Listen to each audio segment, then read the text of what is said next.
পতাকা উত্তোলন এবং শহীদ বেদিতে মাল্যদানের মধ্য দিয়ে শুরু হবে।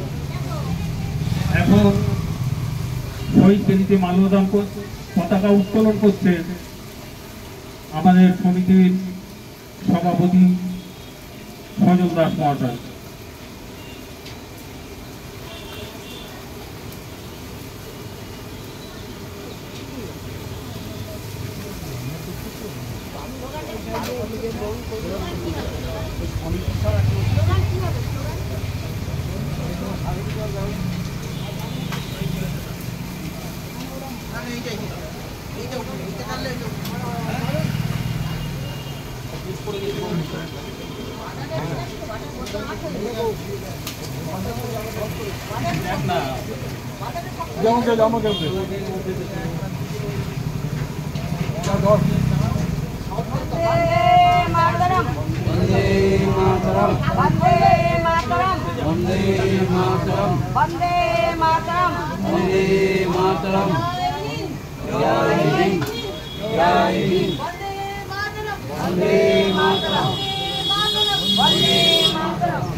এবার শহীদ বেদিতে মাল্যদান করছেন সভাপতি সজল দাস মহাশয়।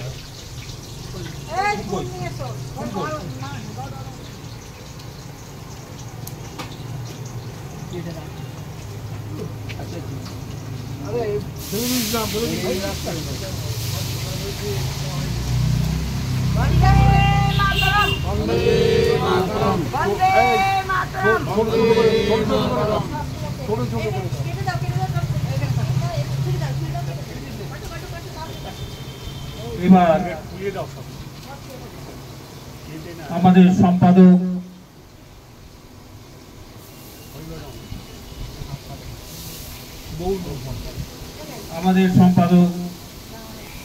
গৌরী মহাশয় মাল্যদান করছে।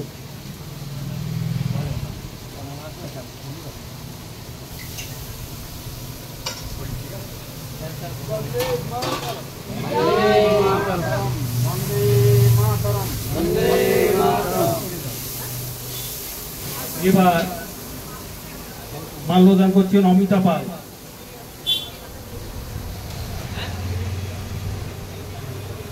বন্দে মাতরম, বন্দে মাতরম, বন্দে মাতরম, বন্দে মাতরম।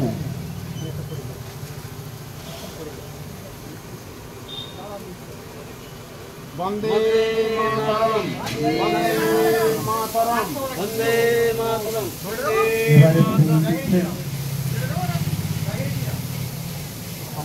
এবার অরুণ সাহা মাল্যদান করছে। বন্দে মাতরম, বন্দে মাতরম, বন্দে মাতরম, বন্দে মাতরম। সাধন রায়চৌধুরী, আমাদের কোষাধ্যক্ষ সাধন রায়চৌধুরী মাল্যদান করছে।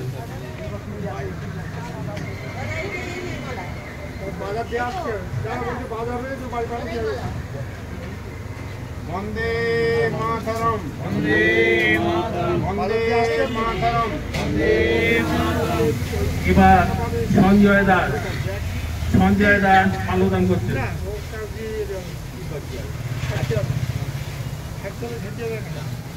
এবার মাল্যদান করছেন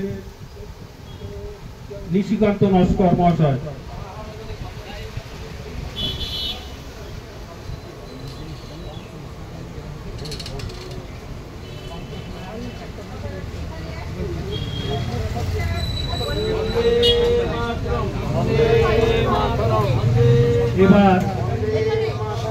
এবার পঙ্কজ নয়ন মুখার্জি মাল্যদান করছে।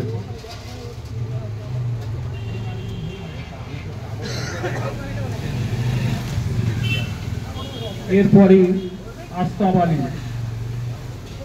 বন্দে মাতরম, বন্দে মাতরম, বন্দে মাতরম,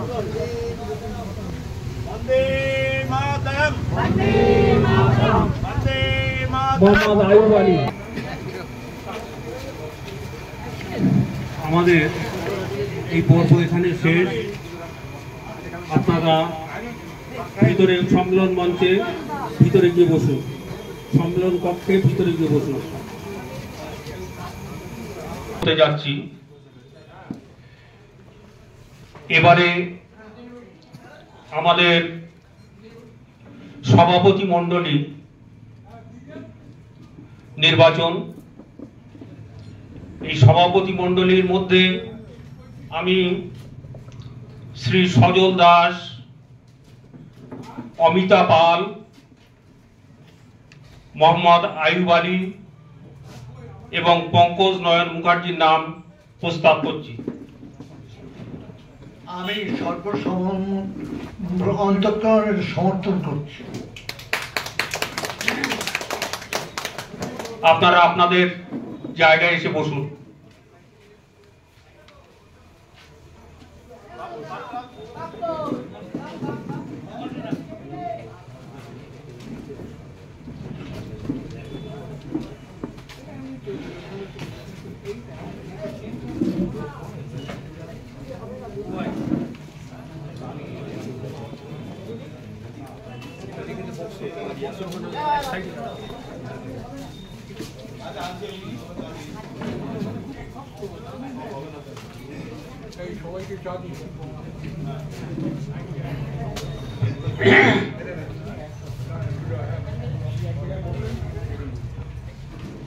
এবারে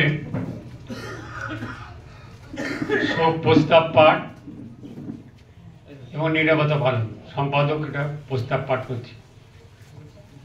এই আমাদের সহ সম্পাদক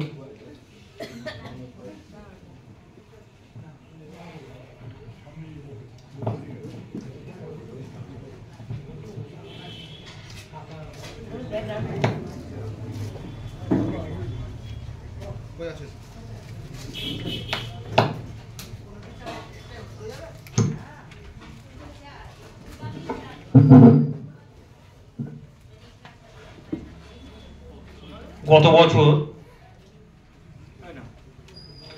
৩রা মার্চে আমরা এখানে আমাদের 25তম সম্মেলন করেছিলাম হাড়োয়া ব্লক পেনশনার্স কল্যাণ সমিতির। আজকে আমরা 26তম সম্মেলনে মিলিত হয়েছি।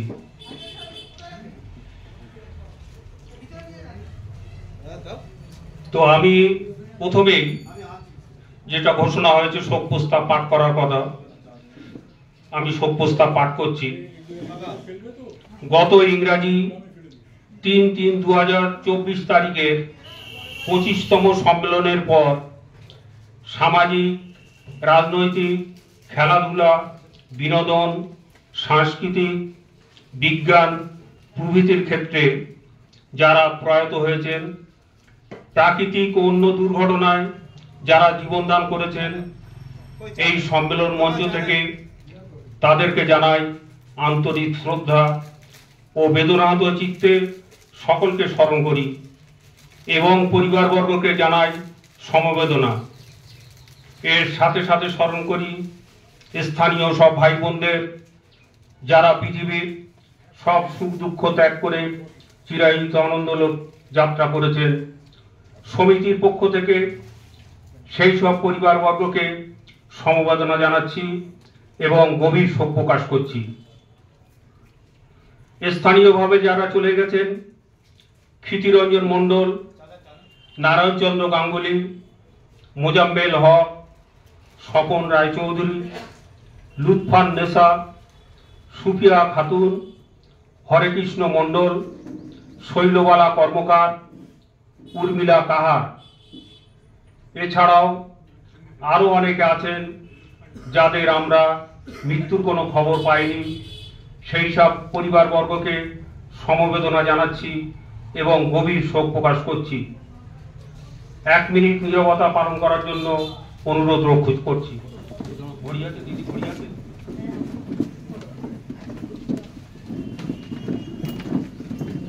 শুরু হলো।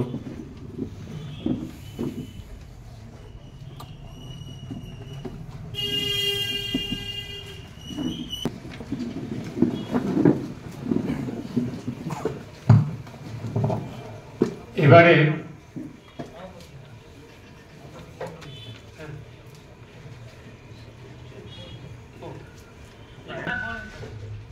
ফজলুর রহমানই সম্পাদিত রিপোর্ট পেশ করছেন।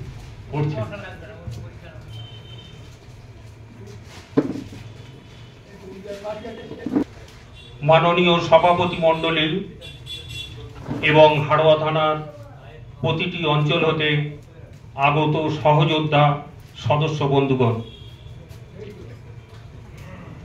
প্রিয় সাথী, হাড়োয়া ব্লক পেনশনার্স কল্যাণ সমিতির 26তম সম্মেলনে আপনাদের সকলকে স্বাগত জানাচ্ছি। গত 3রা মার্চ 2024 তারিখ অনুষ্ঠিত আমাদের প্রিয় সমিতির 25তম সম্মেলনে আমরা হাড়োয়া চিলড্রেন মডেল কেজি স্কুলে মিলিত হয়েছিলাম।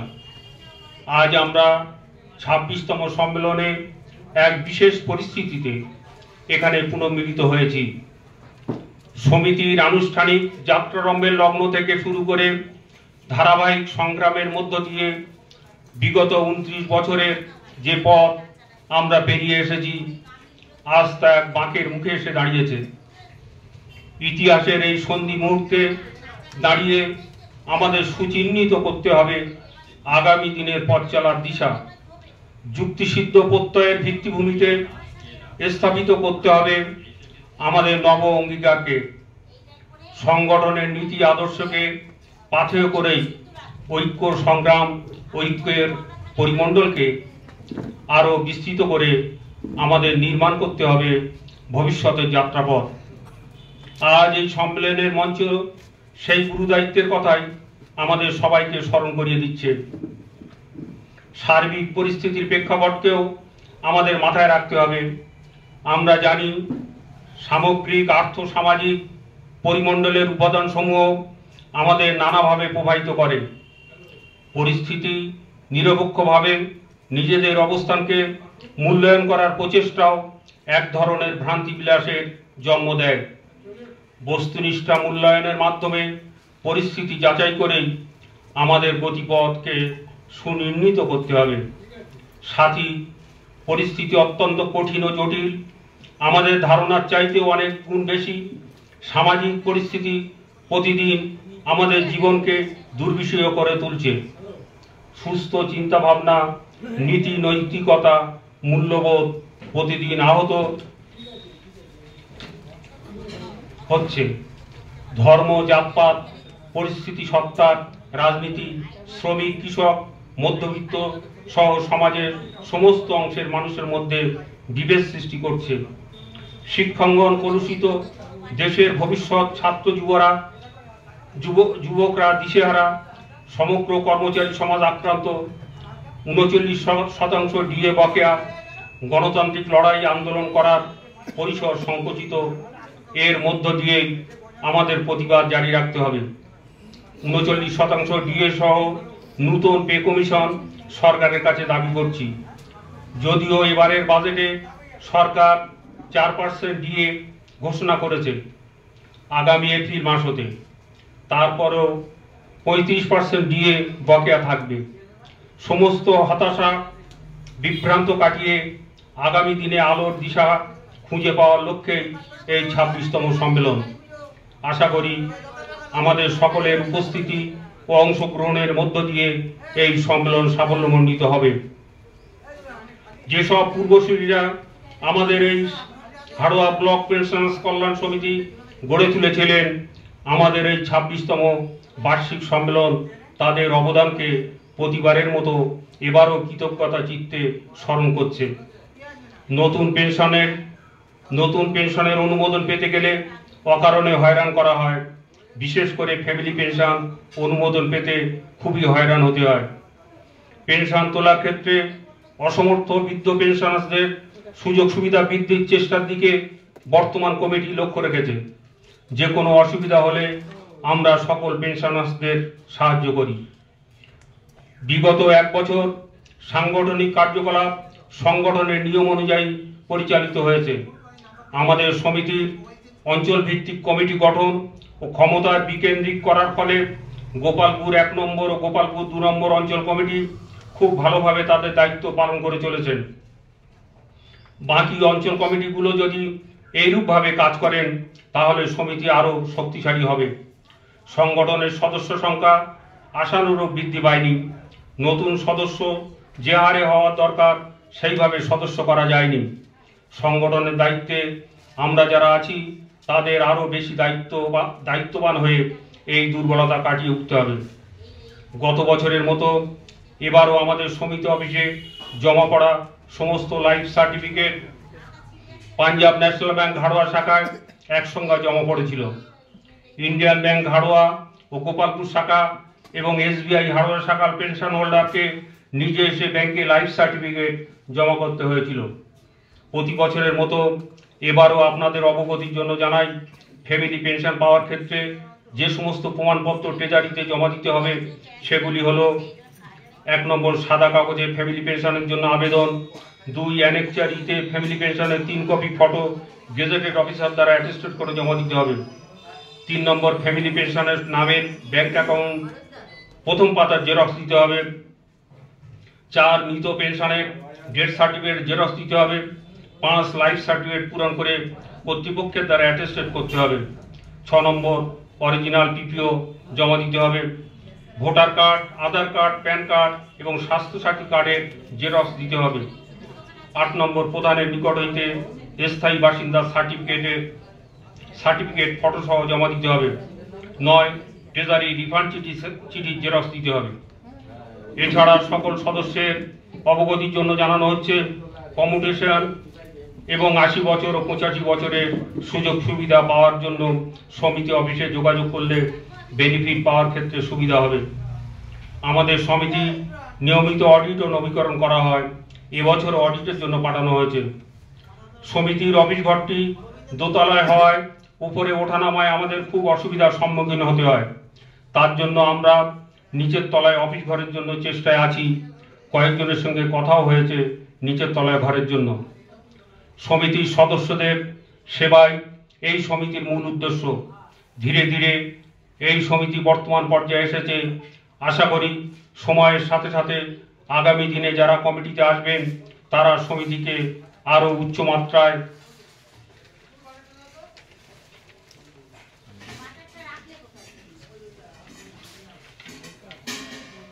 নিয়ে যেতে সক্ষম হবে এই প্রত্যাশা ব্যক্ত করছি এবং সমিতির সাফল্য কামনা করছি। সমিতির সকল সদস্য ও কর্মকর্তাদের সহযোগিতা ও আন্তরিক প্রচেষ্টার জন্য এই বিদায়ী কমিটি সকলকে ধন্যবাদ জানাচ্ছেন। আমাদের আলোচনা, সমালোচনা ও বর্তমান পরিস্থিতির মূল্যায়ন করে আগামী দিনের পথ নির্দেশ করবে এই 26তম সম্মেলন। সমিতির সকল সদস্যদের সুখ শান্তি ও দীর্ঘায়ু কামনা করি। সকলে ভালো থাকুন, সুস্থ থাকুন। প্রতিনিধি দর্শক সমিতির সদস্যবৃন্দ ও এই বিদ্যালয়ের কর্তৃপক্ষকে অভিনন্দন জানিয়ে খসড়া প্রতিবেদন শেষ করছি।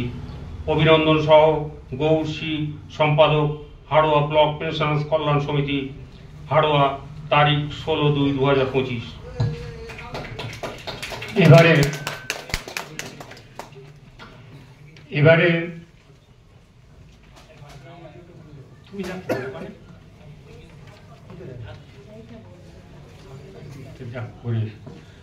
এবারে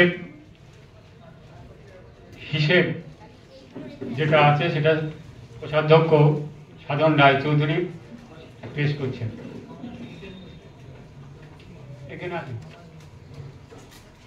জিয়াদ ভাই, আপনি এদিকে আসেন।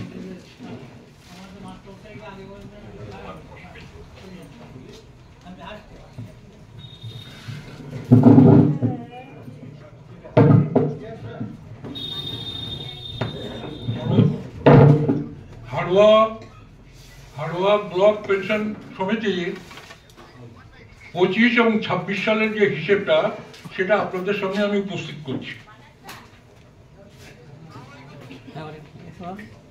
আমাদের ব্যাংকে ছিল গত বছর সম্মেলন করার পরে আমাদের ব্যাংকে ছিল 1,03,439 টাকা 90 পয়সা। আর এবার আমরা নবীকরণ করে পেয়েছি গোপালপুর সমেত 35,000 টাকা। এই দুটো মিলিয়ে আর সুদ বাবদ পেয়েছি, ব্যাংকে সুদ বাবদ পেয়েছি 1,744 টাকা। এই সমস্তটা যোগ করে 1,40,583 টাকা। আর সেখানে আমাদের খরচা হয়েছে, গত সম্মেলনের খরচা হয়েছে 25,662 টাকা।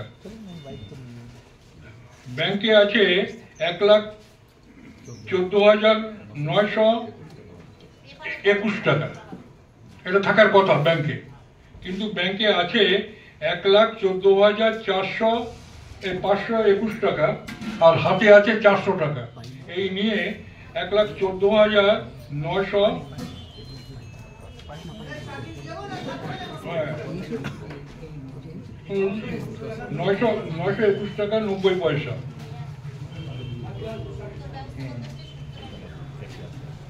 এটা আমাদের খরচা আছে। এবার আপনারা দেখে নিন, যদি কোথাও ভুল থাকে সেটা আপনাদের বলুন, আমরা সংশোধন করে নেব বা তার উপযুক্ত জবাব আমরা দেবো।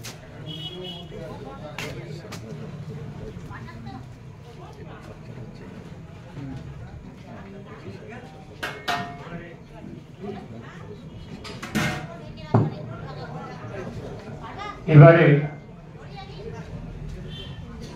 আমাদের এই সম্মেলন তাকে উদ্দেশ্য করে ভাষণ দেবেন আমাদের মাননীয় জিয়াদ আলী সাহেব। ওখানে কি সই করতে হবে কিন্তু?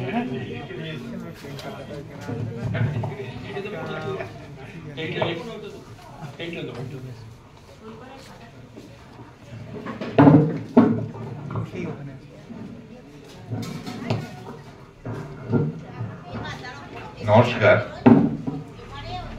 আমি প্রথমে আপনাদের ক্ষমা চেয়ে নিচ্ছি যে আমার আসতে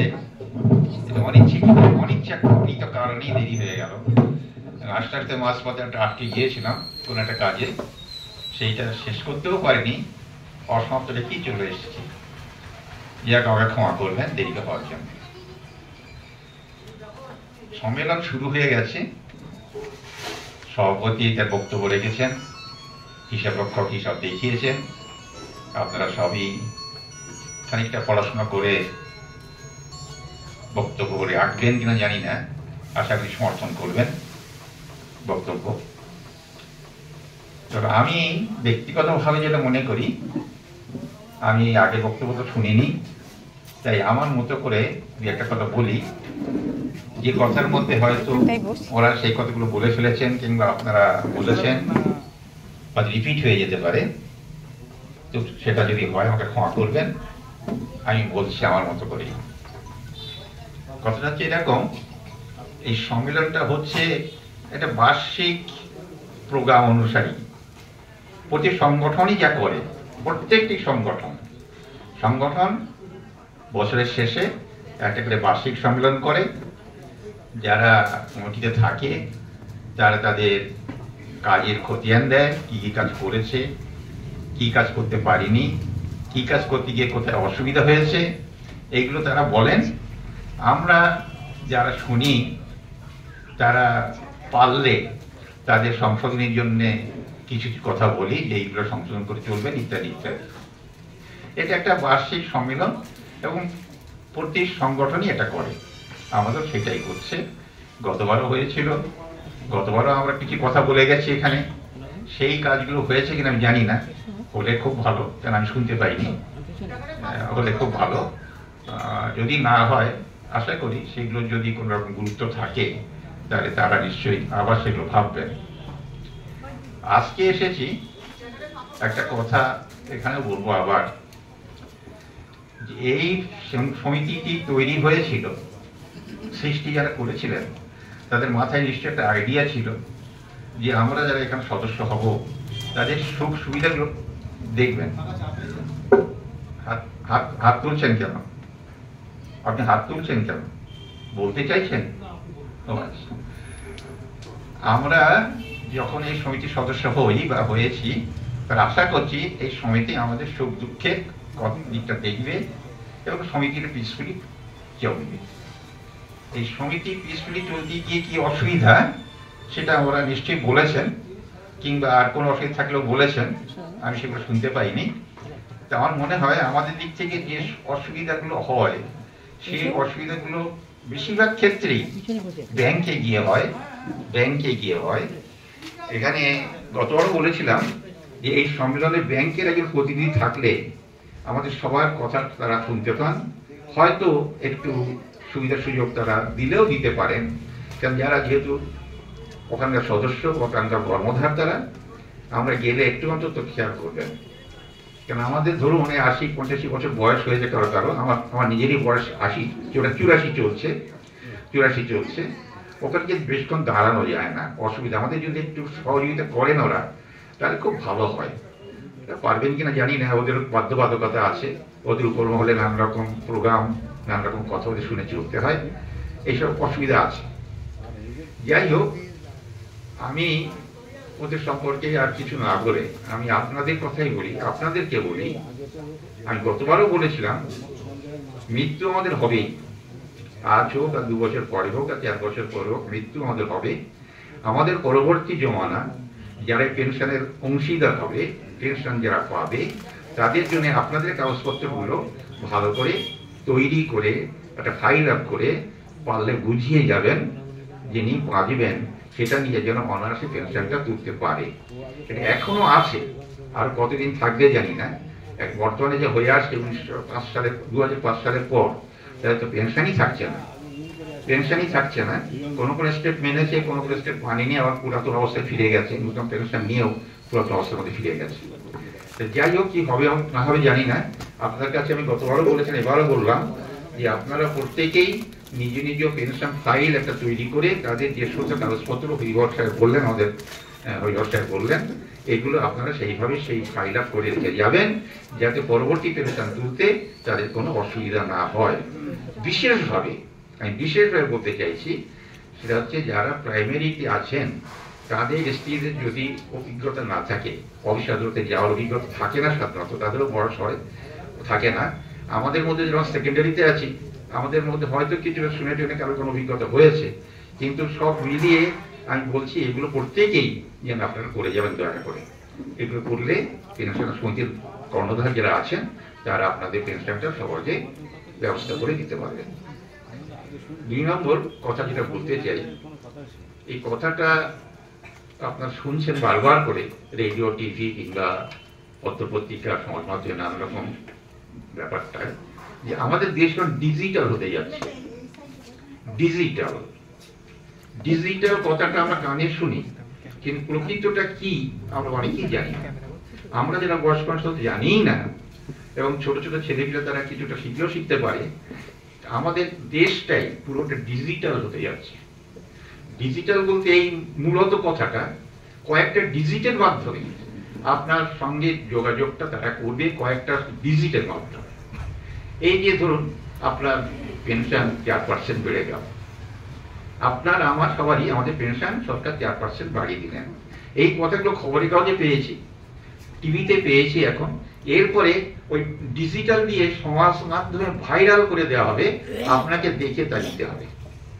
অর্থাৎ আপনাকেও একটা স্মার্টফোন এই জোগাড় করতে হবে। আপনাকে বলছি না, আপনাদের সন্তানাদি তাদের কথাই বিশেষ করে বলছি আমি। এবং সেই সমাজ মাধ্যমে যে সমস্ত ভাইরাল হয়ে আসবে, সেই কথাগুলো শুনেই আপনাকে বুঝতে হবে আপনি কি পেলেন আর কি পেলেন না, আর কি পাবেন না, এ কথা সেখান থেকে বুঝতে হবে। সরকার নূতন করে কারণ বিজ্ঞপ্তি আর দেবে না, ওইটাই আপনাকে বুঝে নিতে। আপনি যদি বলেন আমি দেখিনি, সেটা আপনার ত্রুটি, সরকারের ত্রুটি নয়, ইত্যাদি করে আপনাকে হ্যারাসমেন্টের মধ্যে ফেলে দেবে। এই যে ডিজিটাল হচ্ছে, এটা একদিকে সরকারি কিছু সুবিধা হচ্ছে ঠিকই, সরকার যে সুবিধাগুলো চাইছে, এই যেমন নগদ টাকায় কোনো লেনদেন করতে চাইছে না। নগদ টাকায় কোনো লেনদেন আপনি 50,000 টাকা মাইনে পান কিংবা 50,000 টাকা পেনশন পান, আপনাকে ওই ডিজিটে আপনার আসবে। আপনি নগদ কবে পাবেন সেটা অন্য রকম পদ্ধতি হবে, কি ফোন পে বলে, সেই ফোন পেতে দিতে হবে। সে ফোন পে যে কি জিনিস আমরা অনেকেই জানি না। ই পেনশন ভোগী যারা, এদের যে কিভাবে কি হবে তাও আমরা জানি না। আমাদের ক্ষেত্রে হয়তো ওইগুলো খুব একটা অসুবিধা হবে না, কিন্তু আমাদের অসুবিধা পড়ে গেলে বাঁচাতে পারবে না কেউ। এই কথাটা আমি বারবার বলছি, অসুবিধা পড়ে গেলে কেউ বাঁচাতে পারবে না। কে অসুবিধা করবে? আমাদের সরকার পক্ষ করবে না, সরকার পক্ষ তার পদ্ধতিতে এগিয়ে যাবে। আমাদের অসুবিধা সাইবার ক্রাইম, আপনারা এটা নিশ্চয়ই নামটা শুনেছেন, সাইবার ক্রাইম।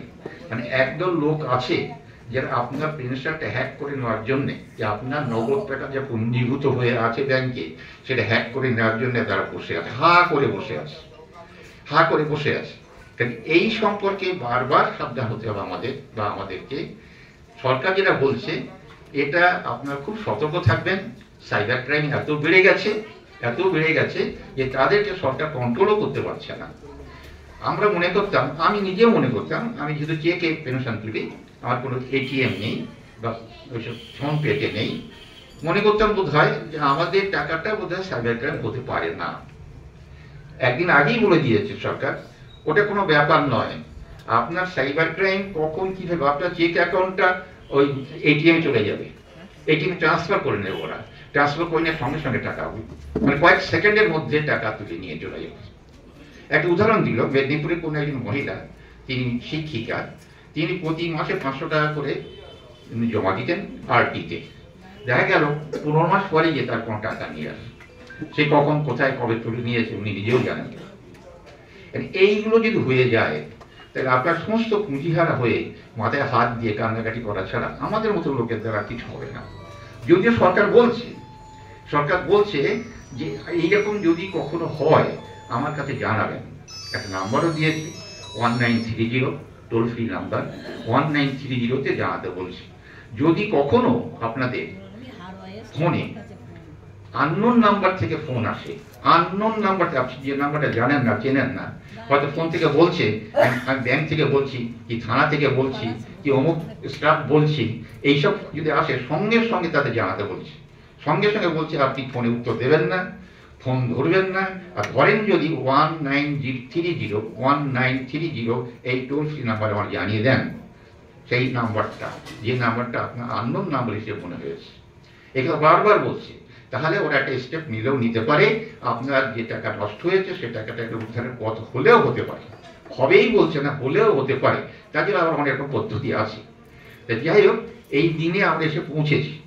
আমরা এই বার্ধক্য বয়সে আমরা ফোন ব্যবহার করতে পারি না, অনেকে এটিএম কার্ড আছে, এটিএম কার্ডের টাকাও তুলতে পারি না। এই বলছি এইটা আরো উদ্ভবজনক।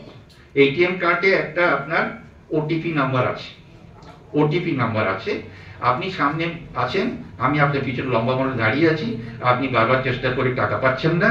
এবার আমি বললাম দাদা সরে যান, আমি আপনার টাকাটা তুলে দিচ্ছি। আপনি ওটিপি নাম্বারটা বললেন না আমাকে, আমি টাকাটা তুলে দিলাম, ওটিপি নাম্বারটা মগজে চলে গেল। আমি সঙ্গে সঙ্গে আমার স্টাফকে যারা বাইরে আছে জানালাম এই ওটিপি নাম্বারে টাকা আছে, সে সঙ্গে সঙ্গে উইথ সেকেন্ড সে সঙ্গে সঙ্গে ওটিপি নাম্বার দিয়ে টাকা তুলে নেবে। এইরকম হ্যাক হচ্ছে আজকাল। কাজে এই সম্পর্কে আপনারা অনেকেই জানেন, তবুও আমি বললাম যে সতর্ক থাকবেন। বিশেষ করে প্রবীণ মানুষ যারা, আমরা আমাদের মতো লোকটা কথা বলছি, যারা ইয়াং ম্যান তারা অনেকটা সামলাচ্ছে, কীভাবে সামলাচ্ছে জানি না, তারা যেহেতু মোবাইলটা ঘাটাঘাটি করতে পারে, এই হচ্ছে এই একটা সাবধান প্রাণী আমার তরফ থেকে বললাম।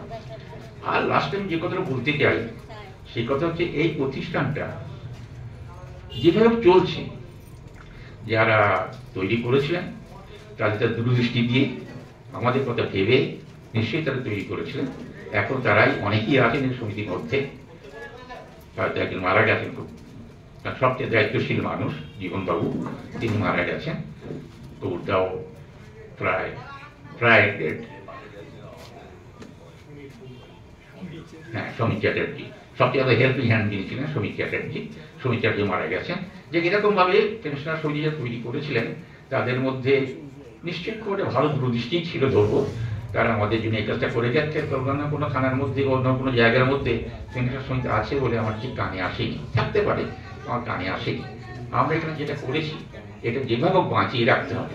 আমাদের প্রত্যেকেরই যেন এইটাই দৃঢ়পণ হয় যে যেটা তৈরি হয়েছে তাকে আরো ভালো দিকে নিয়ে যাব, বাঁচিয়ে তো রাখতেই হবে, এবং তাকে ধীরে ধীরে আরো ভালো দিকে যাতে নিয়ে যেতে পারি সেই মতো চেষ্টা চরিত্র আমাদের যেন একটা চেষ্টা চরিত্র থাকে।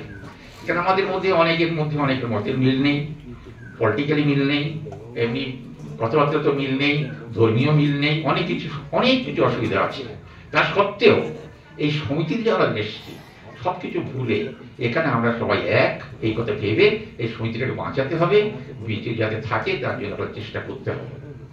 আমি এটা খুব আমার অভিজ্ঞতার কথাই বলি, বা বইপত্র পড়েছি এইভাবে এই কথা বলি। বাঙালিরা এই ধরনের সংকট চালাতে পারে না। ইংরেজ, ফ্রান্স বা অন্যান্য দেশের মানুষ, ব্রিটেন, তারা এগুলো পারে, আমরা পারি না। আমরা পারি, বেশিরভাগই দেখা যাচ্ছে আমাদের মধ্যে একটা গরমিল এসে যায়। মনের দূরত্ব এসে যায়। সেই দূরত্বটা আনলে কিন্তু এইটা ধ্বংস হয়ে যাবে। দূরত্বটা আসার প্রধান কারণ যেটা থাকে সেটা হচ্ছে টাকা পয়সার ব্যাপার। টাকা পয়সা, হিসাব নিকাশ, এই গোলমালের মধ্যে থেকেই এই দূরত্বটা এসে যায়। আমি সমিতির যারা কর্ণধার আছে তাদের কাছে অনুরোধ করব, আপনারা আপনাদের তরফ থেকে হিসাব নিকাশ যেটা দিচ্ছেন, হিসাব নিকাশ যেটা আপনার টাকাটা পান, এইটার যেন কোনো গলমিল না থাকে, এখানে যেন কোনো সংশয়ের মতো কিছু না থাকে। মানুষ আমরা সবসময় সন্দেহপ্রবণ, এত টাকা নিচ্ছে, কি করছে, এই খাওয়াচ্ছে, এই করছে, কিছুই কাজ হচ্ছে না। তো এইরকম একটা সন্দেহ এসে যায়, তার থেকে কিন্তু আস্তে আস্তে মানুষ সরে যেতে পারে কিংবা বিরোধিতা করতে পারে, নানান অসুবিধা হয়। যে কথাটা একটু আগেই আমাদের হরিহর সাহেব, উনি বোধহয় কাজকর্ম করেন, তিনি যেটা বললেন দোতলায় ওঠা সত্যি অসুবিধা হয়। আমি নিজেও পারি না দোতলায় উঠতে, বছরে একবার কি দুবার উঠি, অন্য কোনো সব উঠি না। পাশে রেলিং হওয়া খুব দরকার, ওই রেলিংটা হলেও ধরে ধরে ধরে ধরে আস্তে আস্তে উঠা যায়। কিন্তু সেই রেলিংটা কয়েক বছর হয়ে গেল দেওয়ার কথা এরা কেউ ভাবলেন না যে রেলিংটা দেওয়ার প্রয়োজন আছে। হয়তো তাদের মাথায় অন্য কথা চিন্তা আছে, যেটা উনি বলেছেন যে আমাদের নিচে ঘর দেওয়ার কথা ভাবছি, কবে হবে জানি না, সেটা হলে খুব মঙ্গল। কেন আমরা সবাই সেটা নিজে বুঝতে পারি, বিশেষ করে আমরা কাছাকাছি যারা আছি, আপনারা তো অনেক দূর থেকে আসছেন, গোপালপুর বা এইদিকে আর অনেক দূর থেকে আসছেন, কিন্তু আমাদের খুব সুবিধা হয় যদি নিচের দিকে আসলে আমরা তাদের সাথে সবসময় যোগাযোগ রাখতে পারি, আসলে সেখানে আমরা বসতে পারি, তাদের সাথে আলাপ করতে পারি, তাদের সুবিধাগুলো বুঝতে পারি, এইসব হয়। তো যাই হোক, সেটা ওরা চেষ্টা করুন। তবে যত তাড়াতাড়ি হয়, সেই পদ্ধতি যদি দেরি হয়ে যায়, আমি বলবো এক অফিসটাকে একটু সুন্দর করে সাজাতে। আমি বলবো কেন, অফিসটা গেলে এখান থেকে অফিস বলে মনে হয় না, তাই ওই অফিসটাকে আর একটু সুসজ্জিত করা যায় কিনা আমি চাইছি। আমার মত যেটা, ওই যে গলির পথে আমরা বসি আর কি, চেয়ার নিয়ে বসি অনেক সময়, ওই গলির দুপাশে যে দেয়াল আছে, ওই দেয়ালে কিছু মনীষীর ছবি রাখা হোক। যে সমস্ত মনীষীর সম্পর্কে কোনো বিতর্ক নেই, সেই সমস্ত মনীষীর কিছু ছবি, বড় ছবি রাখা হোক। আর এটা কেন হয় না বুঝি না, এত পয়সা কি খরচ যেতে, এই যে সম্মেলন হচ্ছে, ফ্লাগ হোয়েস্টিং করলেন, সবকিছু করলেন, এর একটা ছবি থাকে না কেন? প্রতি বছরই একটা ভালো ফ্রেম একটা ছবি করে, এটা 2025 সালে, ওটা 2024 সালে, ওটা 2023 সালে, এই হোয়েস্টিং এর ছবি একটা কেন হয় না? এটাকে একটা ক্যামেরা নিয়ে ছবি তুলতে অনেক টাকা খরচ হয়ে যায়। আমি মনে করি এটা কিন্তু সমিতির তরফ থেকে একটু চেষ্টা করলে হয়।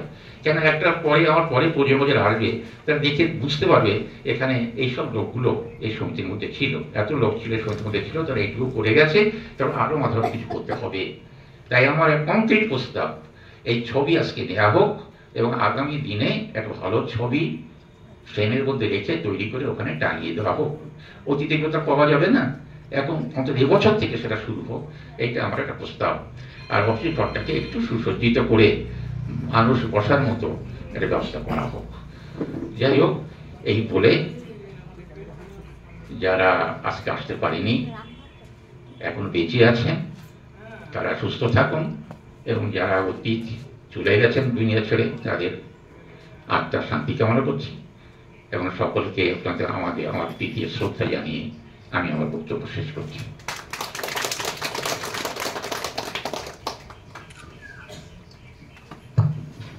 আবার বলি, সাইবার ক্রাইম সম্পর্কে আপনারা খুব সতর্ক থাকবেন, নাহলে এই ফোন, একটা কথা কিন্তু আমি বারবার বলছি, রেডিও টিভিতে যেটা বলছে বারবার করে, ওই রকম আননোন ফোন থেকে যদি কোনো ফোন আসে, আপনারা নাম্বার, আধার নাম্বার কখনোই দেবেন না, ব্যাংক চাইলেও দেবেন না।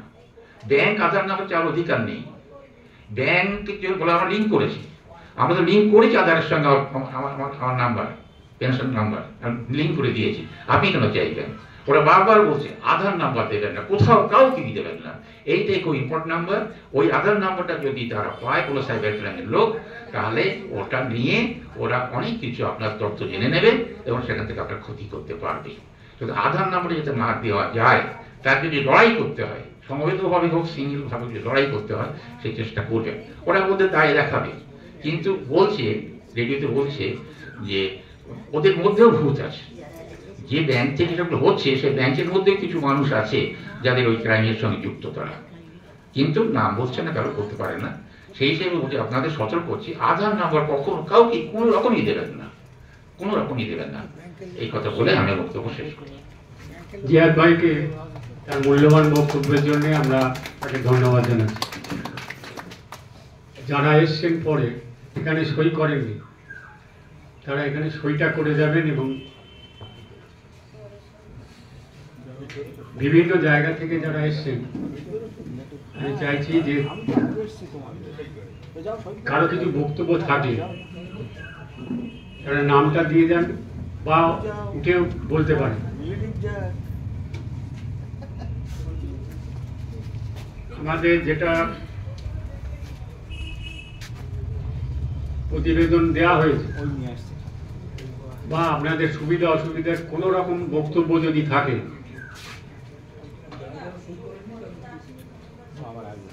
সে সম্পর্কে আপনারা,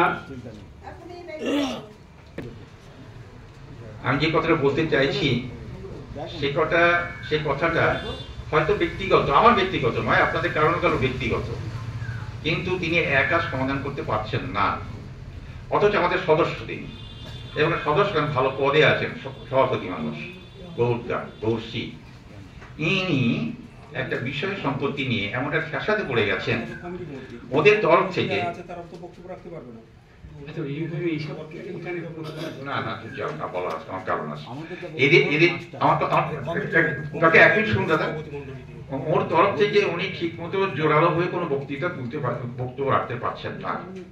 আমি চাইছি, আমি বলছি বা প্রস্তাব রাখছি, আপনি মনে করেন সেটা আপনার তরফ থেকে কেউ ওর সাথী হয়ে আমাদের যে কমিটি আছে, অর্থাৎ ওই জলকর কমিটি, তাদের কাছে গিয়ে বক্তব্যটা রাখেন যে কেন উনি টাকাটা পাচ্ছেন না, কেন উনি বঞ্চিত হচ্ছেন, এই কথা বলেন, তাহলে হয়তো কমিটির তরফ থেকে আপনাদের উত্তর দেবে এবং বুঝতে হয়তো সেই কথা এগুলো পয়সাটা পেয়ে যাবে। উনি 12 শতক জমি টাকা পাচ্ছেন না, 12 শতক জমি টাকাটা পাচ্ছেন না। এইটা খুব বেদনাদায়ক, আমার কাছে খুব বেদনাদায়ক। আমি থেকে কিছু করতে পারছি না, কেন আমি একা হয়ে গেছি। বেশি মানুষ যে কথাগুলো বলে একা তারা সব জবাব দিতে পারছি না, আমি পাচ্ছি না। যাই হোক, আপনারা যদি মনে করেন সদস্য হিসেবে তাকে সাহায্য করতে চান, এটা যদিও তার ব্যক্তিগত, এই সমিতির মধ্যে উনি সদস্য বলি সে কথাটা বলেছি, বাড়ির বিষয় সেটা। যাই হোক, যদি আপনারা মনে করেন সেটা ওর সঙ্গে 2-1 গিয়ে কথাটা বলে কমিটির সঙ্গে এটা মীমাংসা করে যদি নেওয়া যায়, সেই মতো একটা চিন্তা করুন। লোকটি বেঁচে যাবে। লোকটি 12 শতক জমির দাম এখন অনেক, প্রায় 15-16 হাজার টাকা, এটা অনেক টাকা। সেই জন্যে এটা উনি যদি করেন, আপনারা সাহায্য করতে চান, ওকে একটু চেষ্টা করে দেখতে পারেন।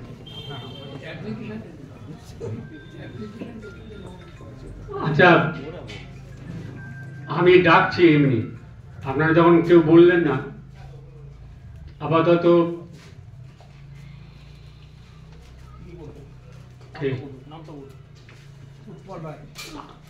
এবারে বলছেন উৎপল বাবু, উৎপল রায়।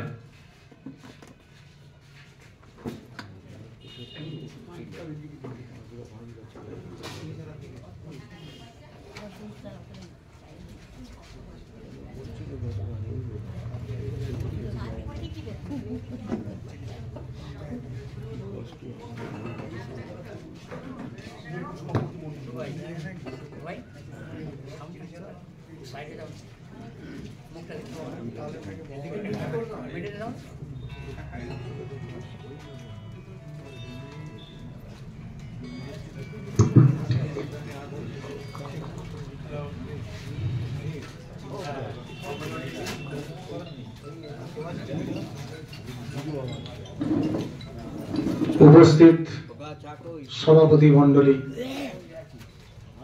উপস্থিত সম্পাদক এবং আজ এই সম্মেলনে আগত প্রতিনিধিবৃন্দ, সবাইকে আমার সশ্রদ্ধ শ্রদ্ধা অভিনন্দন জানিয়ে আমি কিছু সংক্ষিপ্ত আলোচনা রাখছি আপনাদের সামনে। আমি বিগত বছর থেকে, গত বছর থেকে আর কি এই সম্মেলনে আসছি, খুবই ভালো লাগছে। আমি সার্ভিস এখানে করিনি কোথাও, আমি হুগলি ডিস্ট্রিক্টে সার্ভিস করতাম, সেখান থেকে রিটায়ারমেন্ট নিয়ে আমার বাড়ি হচ্ছে এখানেই। যাই হোক, আপনাদের পরবর্তীকালে খোঁজ নিয়ে জানলাম যে এখানে একটা আমাদের পেনশন অ্যাসোসিয়েশন আছে। আমি সঙ্গে সঙ্গে সেটা খোঁজ নিয়ে যুক্ত হলাম, কারণ আমিও আগে এমপ্লয়িজ অ্যাসোসিয়েশনের সঙ্গে যুক্ত ছিলাম। পরবর্তীকালে সভাপতি মনের মধ্যে একটা আছে, নিশ্চয়ই একটা কোনো পেনশন অ্যাসোসিয়েশন নিশ্চয়ই থাকবে। তো সেই হিসেবে খোঁজ নিয়ে আমি নিজের উদ্যোগেই আপনাদের আমার দাদা হরিবার দাদার সঙ্গে দেখা করে আমি যুক্ত হলাম। বলে হ্যাঁ, আমরা এই সমিতির মধ্যে আছি। দিয়ে যুক্ত হয়ে মোটামুটি এই পেনশন অ্যাসোসিয়েশনে 2 বছর চলছে। যাই হোক, প্রথমেই আমি সম্পাদকীয় প্রতিবেদন এবং খসড়া প্রস্তাব এবং আয় ব্যয়ের যে হিসাব রেখেছেন তাকে পূর্ণ সমর্থন জানিয়ে একটি কথা বলছি। আমি এই যে একটু আগেই আমার দাদা শ্রদ্ধেয় উনি বললেন যে সাইবার ক্রাইম কি জিনিস, আমাদের অনেকেই এর মধ্যে পেনশন অ্যাসোসিয়েশনের অনেকেই এর মধ্যে পড়ে গেছেন, কারণ আমরা জানি না। অনেকেই খুব প্রৌঢ় এবং অত উচ্চশিক্ষায় শিক্ষিত নয়, বা এখন যে অ্যান্ড্রয়েড মোবাইলের যে যুগ এসেছে আমরা চালাতে পারি না। ওই ফোন আসে, ফোন যায়, কথা বলি, এইটুকুই জানি। এর ভিতরে যে কি রহস্য লুকিয়ে আছে আমরা কিছুই জানি না। তা হঠাৎ আমারই এক কলিগ এই রিসেন্ট গত 2 মাস আগে তার সমস্ত টাকা পয়সা খোয়া গেছে। আমাকে ফোন করে জানালো কিরকম হচ্ছে, যে দেখুন আপনাকে বলা হলো আপনাকে অমুক থানা থেকে ফোন করা হচ্ছে, আপনাকে জানানো হলো কি ব্যাপার, আপনার নামে অ্যারেস্ট ওয়ারেন্ট বেরিয়েছে। কারণ আপনার যে পার্সেলটা পাঠানো হয়েছিল, এখন মোবাইলের যুগে অনেক কিছু পার্সেল আমরা নিই, ফ্লিপকার্ট, অ্যামাজন, অনলাইনে সব মাল আমরা পারচেস করি, ভালো বেশ অল্প সস্তায় এত ডিসকাউন্টে পাওয়া যায়, বাজার মূল্যের থেকে অনেক ভালো পাওয়া যায়। এই করে আপনার একটা পার্সেল পাওয়া গেছে, আপনার পার্সেলে হেরোইন ছিল। আপনার আধার নাম্বার এই, হ্যাঁ। আপনার ঠিকানা এই, বলে হ্যাঁ। আপনার নাম এই, বলে হ্যাঁ। স্যার কি হবে তাহলে? সবই আমরা ভীত সন্ত্রস্ত হয়ে যাই, অ্যারেস্ট ওয়ারেন্ট। তখন তারা বলে হ্যাঁ, একটা উপায় আছে, আপনার অ্যাকাউন্টে কি টাকা আছে? বলছে হ্যাঁ, টাকা তো আছে। বলছে ইমিডিয়েট আপনি অ্যাকাউন্টটাকে ট্রান্সফার করুন, এই অ্যাকাউন্টে ট্রান্সফার করুন, তাহলে আপনার টাকা পয়সা বেঁচে যাবে। আপনি এক কাজ করুন, আমি অমুক থানা থেকে বলছি। পুরো ডাইরেক্ট থানার যে ইউনিফর্ম, উনি ইউনিফর্ম পরে ভিডিও কল করেছেন ওনাকে বিশ্বস্ততা আনার জন্য। এবার আপনি ভিডিওটা দেখতে পাচ্ছেন, হ্যাঁ থানার অফিসার, স্টার লাগানো আছে, সব কিছু আছে, দেখতে পাচ্ছেন। নিশ্চয়ই এটা সত্যি ঘটনা। স্যার একটু দেখুন না কি করে কি হয়, কি করে কি করা যায়। তো ঠিক আছে, আপনি এ করুন, আমি নাম্বার একটা দিচ্ছি, আপনি ইমিডিয়েট আপনার অ্যাকাউন্টের টাকা ট্রান্সফার করে দিন, তাহলে যেটুকু টাকা আছে বেঁচে যাবে, নাহলে কিন্তু আপনার বিপদ আছে। উনি যথারীতি বললেন যে ঠিক আছে, আমার এত টাকা আছে, যখন ট্রান্সফার করে দিচ্ছি। একটা ওটিপি পাঠিয়েছে, ওটিপিতে উনি ক্লিক করে দিয়েছেন, ব্যাস সেকেন্ডের মধ্যে ওনার 3 লাখ টাকা ছিল, চলে গেছে হ্যাকারদের হাতে। তো বিভিন্ন উপায়ে জালিয়াতি হচ্ছে, যেমন যুবকদের জালিয়াতি হচ্ছে, যুবক যুবতীদের। আজকাল অ্যান্ড্রয়েড ফোন সরকার থেকে দেওয়া হচ্ছে, অ্যান্ড্রয়েড ফোন। এই রিসেন্ট আমাদের মুখ্যমন্ত্রী মহোদয়া ঘোষণা করেছেন যে 200 কোটি টাকা রেখেছেন অঙ্গনওয়াড়ি কর্মীদের এবং আশা কর্মীদের। আশা কর্মী 80,000 এবং 1 লক্ষ অঙ্গনওয়াড়ি কর্মীদের অ্যান্ড্রয়েড ফোন দেবেন, এবং উচ্চ মাধ্যমিক পাস করলেই অ্যান্ড্রয়েড ফোন দিয়ে দিচ্ছেন উনি। যার ফলে কি হচ্ছে, যে অ্যান্ড্রয়েড ফোনের যে সুবিধাটা যেটা ভোগ করার জন্য দেওয়া হচ্ছে, হয়তো শিক্ষার্থীদের জন্য, সেটা অন্য কাজে হচ্ছে, অশুভ কাজে হয়ে যাচ্ছে। তো যাই হোক, ব্যাপারটা হচ্ছে এবার সাইবার ক্রাইম ওরা কিভাবে কি করছে যুবক যুবতীদের উপরে, কারণ প্রেম ঘটিত ব্যাপার চালিয়ে যাচ্ছে। যে কোনো মহিলা একটা আপনাকে ভিডিও কল করছে, তা করছে, করে করে আপনার সঙ্গে যোগাযোগ রাখছে, করতে করতে দেখা যাচ্ছে যে আপনার সমস্ত কিছু শেষ করে দিচ্ছে। এইভাবে যুবক উদ্যোগীদেরও শেষ করছে না। তা বিভিন্ন উপায়ে খুব সাবধান থাকবেন। যে কোনো সময়ে কোনো ব্যাংক, কোনো ট্রেজারি, কোনো সরকারি প্রতিষ্ঠান আপনাকে বাই ফোনের মাধ্যমে ভিডিও কল, কেওয়াইসি যদি কোনো রকম কোনো কিছু করতে পারে, আপনি কোনো দিকে কোনো কিছু করবেন না, মোবাইলটায় হাত দেবেন না, ও বেজে বেজে ঠিক বন্ধ হয়ে যাবে আননোন নাম্বার হলে। আর ওই যে উনি বলেন 1930, যদি আপনি এ করে ফেলেন সঙ্গে সঙ্গে 1930-তে কল করে জানিয়ে দেবেন যে এই নাম্বার থেকে আমার এই অবস্থা হয়েছে, এইরকম। খুব সাবধান। ব্যাংক বারবার বলছে, আমার এই জায়গায় কোনো কিছু ফোন করলেই দেখবেন কোম্পানি থেকে সবসময় আমাদেরকে সাবধান করছে। এটা সরকার থেকে করে দিয়েছে যে এটা সবসময় এটা করো, সবসময় সাবধান করছে। এরপরেও যদি আমরা সাবধানতা অবলম্বন না করি তাহলে আমাদের কপাল। হ্যাঁ, এই একটা বিষয়। আর একটা বিষয় আমি বলতে চাইছি যে আমি গতবারও বলেছিলাম, এবারও আমি বলছি, সম্পাদক একটু ভেবে দেখবেন যে খসড়া প্রস্তাবটা প্রতিবেদনের মধ্যে এইভাবে না রেখে, খসড়া প্রস্তাব কোনটা, সম্পাদক আমাদের নিকট একটা প্রস্তাব রাখবেন, সেটা 1টা 2টো 3টে 4টে 5টা 6টা 7টা 8টা 10টাও হতে পারে। কি না, আগামী দিনের সংগঠনটা পরিচালনা করতে গিয়ে কি কি অসুবিধার সম্মুখীন হতে হচ্ছে এবং কি কি অসুবিধার সম্মুখীনটা কাটানো যাবে কিভাবে, তার একটা প্রস্তাব রাখবেন আমাদের কাছে। বা সংগঠনটা শ্রীবৃদ্ধিশীল করতে গেলে কি করা উচিত আমাদের, বা সেটা কোথায় বাধাপ্রাপ্ত হচ্ছে, সেগুলো উনি রাখবেন একটা পয়েন্ট করে। তাতে করে আমরা যারা সাধারণ সদস্য আছি সেই পয়েন্টের উপরে একটা আলোচনা রাখা যায় এবং আলোচনার পরিপ্রেক্ষিতে সিদ্ধান্ত নিতে সুবিধা হয় আমাদের, যে এই সিদ্ধান্ত সর্বান্তকরণে নেওয়া হলো।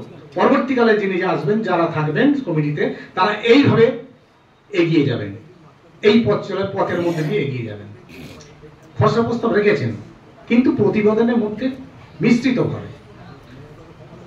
তা দেখবেন সম্পাদক যিনি থাকবেন, এবারে শুনছি যে নতুন কমিটি গঠন হবে, বিদায়ী কমিটি চলে যাবেন, সংখ্যক হয়তো কিছু কেমন তার মধ্যে থেকেও থাকবেন, থাকাটা উচিত। কারণ একেবারে নবীন থেকে নিয়ে এলে পারবে না, এত বড় সংগঠনের হাল ধরা চারটিখানি কথা নাই। নতুন পুরনো মিলে তৈরি করতে হবে, তাদেরকেও তৈরি করে নিতে হবে। তো যাই হোক, আমি আয় ব্যয়ের প্রস্তাব যেটা রেখেছেন এটা আমি পূর্ণ সমর্থন দিচ্ছি, কারণ আয় ব্যয় ঠিকই আছে। কারণ আমিও এককালে, হয়তো বলাটা ঠিক নয়, আর বিরাট সংগঠনের আমি ক্যাশিয়ার ছিলাম, কোষাধ্যক্ষ। যাই হোক, আয় ব্যয়টা ঠিকই আছে। আপনারা পরবর্তীকালে কিভাবে কি করবেন সেটা। এবং হ্যাঁ, আজকে আমরা সম্মিলিতনে মিলিত হয়েছি, বক্তব্য তো সবারই থাকে কিছু না কিছু, আপনারা কিছু না কিছু বলুন, নাহলে সম্পাদক একাই বলে গেলেন, কি আদার্স দাদা একটা বলে গেলেন, কি দাদা ওই বললেন। ওনাদেরও তো কিন্তু যারা কমিটিতে আছেন ওনাদেরও তো কোনো ভুল ত্রুটি হতে পারে। তা সেই ভুল ত্রুটিগুলো ধরাতে হবে আমাদেরকে, তার সমাধানটা আমাদেরকে বলতে হবে।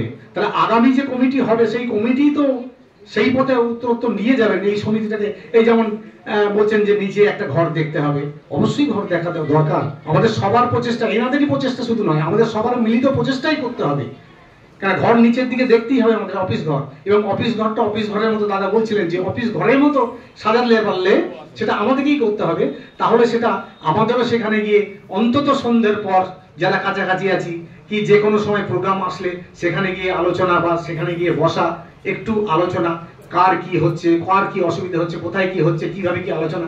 আমাদের বসার জায়গাটাই নেই, তো ভালোভাবে বসার জায়গাটাই নেই। ওই হয়তো কোনো প্রোগ্রাম হলে একটা করি, তারপরে ওই লাইফ সার্টিফিকেট জমা দেওয়ার সময় ওই গলির ভেতরে দাঁড়িয়ে থেকে এ করে হুড়োহুড়ি ঠেলাঠেলি করে আমি এবারে দেখলাম, তো এভাবে হয় না। একটা সুষ্ঠু নিষ্ঠ ব্যবস্থা না হলে এগিয়ে চলা যায় না। যাই হোক, আমি আর বেশি কিছু বলবো না। সবাইকে আবার পুনর্বার অভিনন্দন, ধন্যবাদ ও নমস্কার জানিয়ে বক্তব্য আমি শেষ করলাম। বন্দে মাতরম।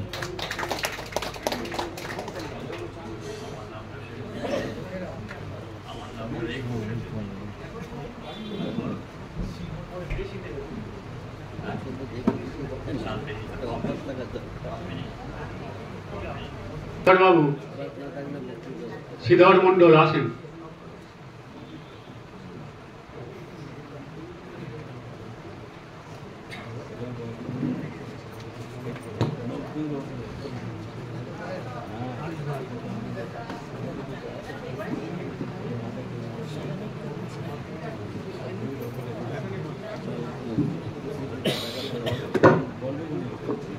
হ্যালো, সকলকে আমি আমার আন্তরিক শ্রদ্ধা এবং ভালোবাসা জানিয়ে আজকে বিগত 1 বছর আমাদের যে সমিতি আয় ব্যয় এবং আমাদের সমিতির সদস্যদের উপর আমরা কতটা কি করতে পেরেছি তার নির্ধারিত হয়েছে আমাদের এই পত্রিকায়।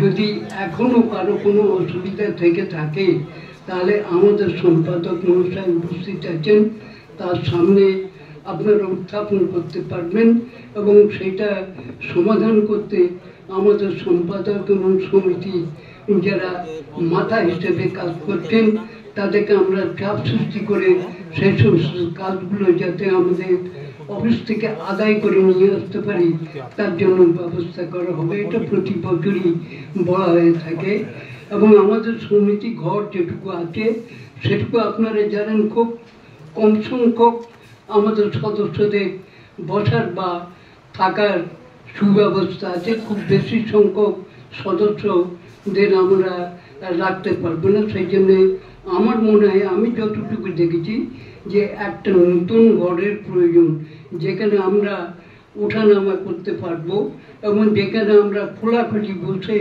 সবাইকে নিয়ে একসাথে আলোচনা করতে পারবো এমন একটা ঘরের প্রয়োজন আমাদের বিশেষ দরকার। যেটুকু আমার চোখে পড়েছে আমি সেইটুকু আপনাদের কাছে বিবৃতি দিলাম। তারপর হচ্ছে আমাদের প্রতি বছরের ন্যায় এবছরও আমাদের সভা সম্মিলিত হচ্ছে। এটাই কি আমাদের শেষ তা নয়, আমরা যাতে আমাদের সদস্য সংখ্যা দিন দিন ক্রমাগত বাড়ছে, এমনকি সরকারি কর্মচারীরাও আমাদের এই সমিতির মধ্যে এসে যোগ দিচ্ছেন। ধন্যবাদ যারা দিচ্ছেন তাদেরকে আমি অশেষ ধন্যবাদ দিচ্ছি এই জন্যে, যেহেতু আমাদের সমিতির কাজকর্ম ভালো দেখে এবং যাদের কাজকর্মগুলো বাকি আছে, যেমন আমার 90 ইয়ার্স এর বেনিফিটে আমি এখনো পাইনি, আমি আপনাদেরকে অনুরোধ করবো যারা সমিতি, আমি তো অচল অবস্থায় থেকেছে সমিতিতে, মানে পেনশন অফিসে যাবার মতো ক্ষমতা নেই। যখনই যাবেন আমি সম্পাদক মহাশয়কে অনুরোধ করবো এরকম অবস্থায় যারা আছে 90 বা 95 ইয়ার্স, অতটুকু যায় না, 80 ইয়ার্স পার হয়েছে, তাদেরকে হয়ে আপনারা তাদের বেনিফিটটা পাইয়ে দেওয়ার ব্যবস্থা করবেন, এটাই আমার একান্ত অনুরোধ। আর আজকে আমাদের এই সমিতিতে যে সমস্ত সদস্যবৃন্দ এসেছেন বা এখনো পর্যন্ত যারা আসেননি তাদেরকে অশেষ ধন্যবাদ জানাই আপনাদের সকলকে যারা এই সমিতিকে হৃষ্টপুষ্ট করে তুলেছেন। আগামী দিনে আরও এই সমিতির উন্নতি হোক এই আশা করি আমি আমার সংক্ষিপ্ত ভাষণ শেষ করলাম। জয় হিন্দ, বন্দে মাতরম।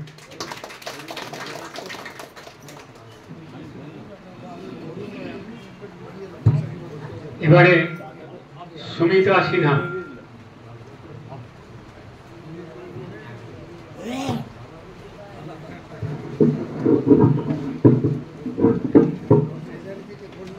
নমস্কার, উপস্থিত সমস্ত শ্রদ্ধেয় গুরুজনদের আমি প্রণাম জানিয়ে 2-4টি কথা বলছি। আমি ভালো বক্তব্য রাখতে পারি না, এখানে আসার পরে আমাদের শ্রদ্ধেয় ব্যক্তিদের কাছ থেকে যা কিছু শুনলাম তা থেকে কিছু কথা আপনাদের সামনে বলতে পারি, সেটাই বলছি। প্রথম কথা হচ্ছে আমাদের সমস্যা আছে, সমস্যার সমাধান আছে। তার কারণ উপরে আমাদের উপরে যিনি আছেন, উপরওয়ালা বলুন আর আমার ছোট্ট গোপালই বলুন, তিনি ঠিক সমস্যার সমাধান করে দেবেন, এটা আমাদের দৃঢ় প্রতিজ্ঞা। যে যত কষ্টই হোক না কেন, যত প্রতিবন্ধকতাই আসুক না কেন, ঠিক তার সমাধান হবেই। তার জন্য আমাদের মোট কথা আমাদের ভীষণ ধৈর্যের প্রয়োজন আছে। এখন ধৈর্যের বড় অভাব। প্রতিটা মানুষকে দেখবেন যে আমাদের থেকে যারা জুনিয়র, তাদের কাছে কোনো সমস্যা নিয়ে গেলেই তারা প্রথম যে কথাটি আপনাদের সামনে বলবে সেটা হচ্ছে সময় নেই, কোনো কিছু তাদের সময় নেই। সময় যে কোথায় চলে যাচ্ছে তারা নিজেরাও জানে না সব কিছুতেই। এবার আমি বলবো যে আমাদের পেনশন হোল্ডারদের মধ্যে যারা ফ্যামিলি পেনশন পান, মোট কথা হাজবেন্ড চলে গেছেন, সেই পেনশনটা যারা ড্র করেন তাদের ভীষণভাবে নানান রকম বাধা বিঘ্নর ভিতর দিয়ে ওই পেনশনটা তাদের তৈরি করতে হয়। আমাদের রিসেন্টলি আমাদের ব্রাঞ্চে, গোপালপুর ব্রাঞ্চে আমার হঠাৎ করে আমাদের জুনিয়র একজন শঙ্কর পাড়ুই বলে, সে লাইব্রেরিতে চাকরি করতেন, হঠাৎ চলে গেলেন। চলে গেলে আমাদেরই গোপালপুর ব্রাঞ্চের, আমাদের গোপালপুর ব্রাঞ্চেই তিনি আছেন, তার নাম হচ্ছে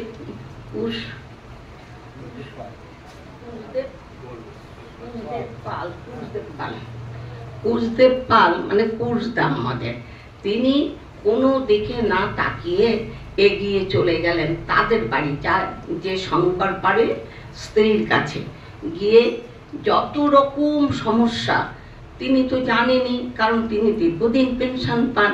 পেনশন পেতে গেলে কত কষ্ট, একে মহিলা, আর হচ্ছে যে মহিলা তার হাজব্যান্ডকে তাৎক্ষণিক ভাবতেও পারিনি যে ইনি চলে যেতে পারেন, তার অবস্থা, তার মাথায় তো আকাশ ভেঙে পড়লো, সে তো দিশাই পাচ্ছে না।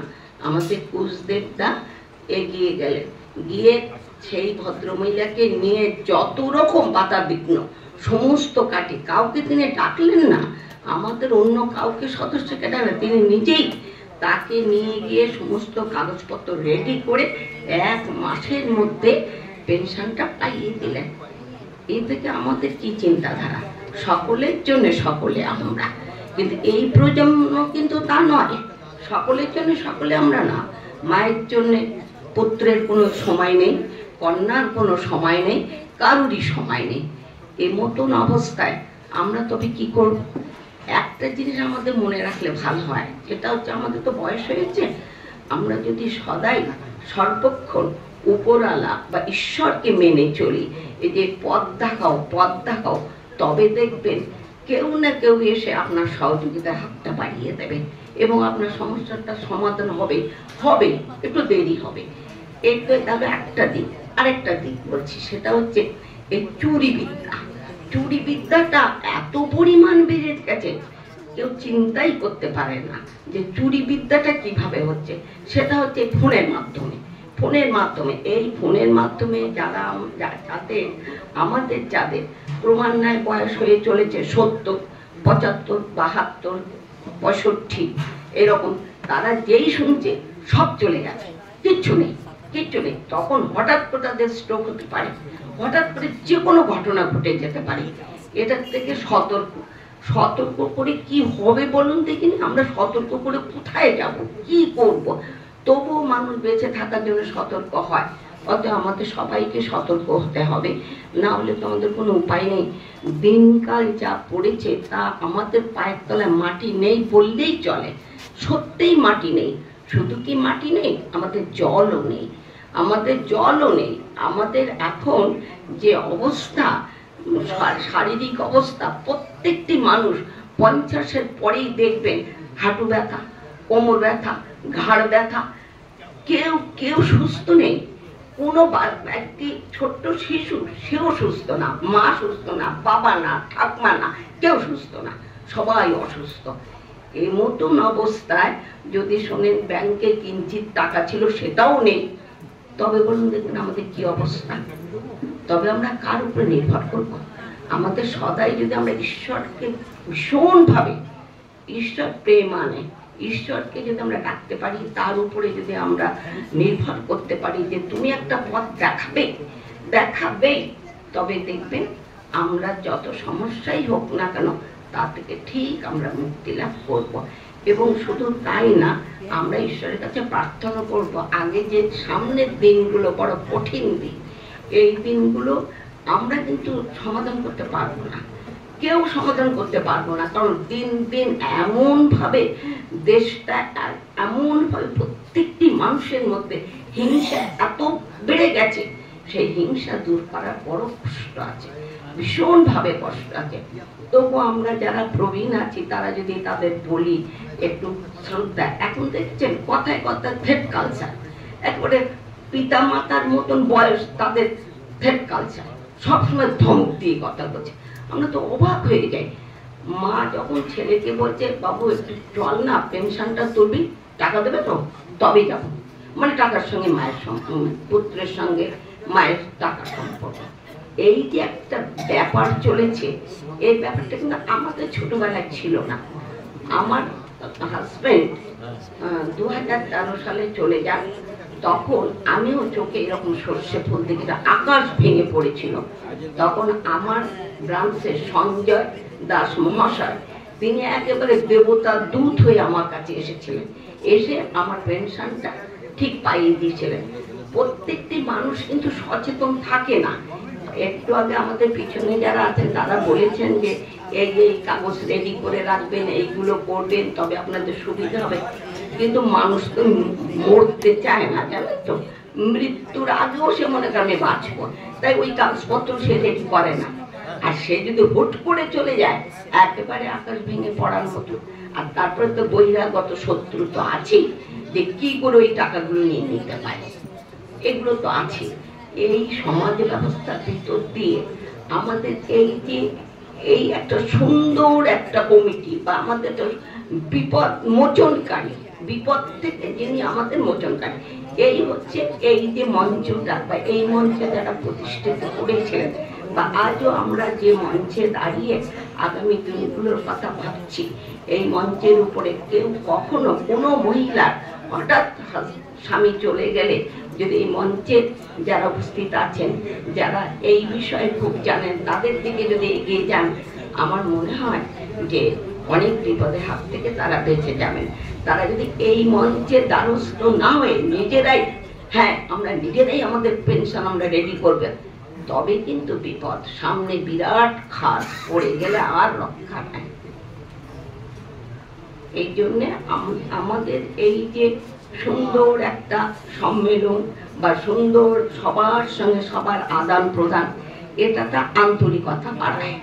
প্রত্যেক এবছর এসেছি, সামনের বছর যদি আবার এই মুখগুলোই দেখতে পাই, তবে কম বেশি সবাই বলতে ভালো আছেন তো, ভালো আছেন তো, এই কথাটা আজকাল বলতে ভুলেই গেছে।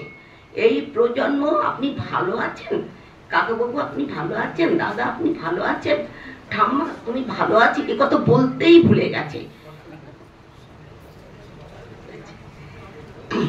দেখুন হয়তো আবল তাবল কথা আমি বলে ফেলছি, কিছু মনে করবেন না, তবে আমরা খুব সতর্ক হয়ে চললেই আমাদের ভালো হয়, আর এই সংস্থার সঙ্গে আমাদের যোগাযোগ রাখলে বেশি ভালো হয়। এই কথাই বলে আমি শেষ করছি। নমস্কার।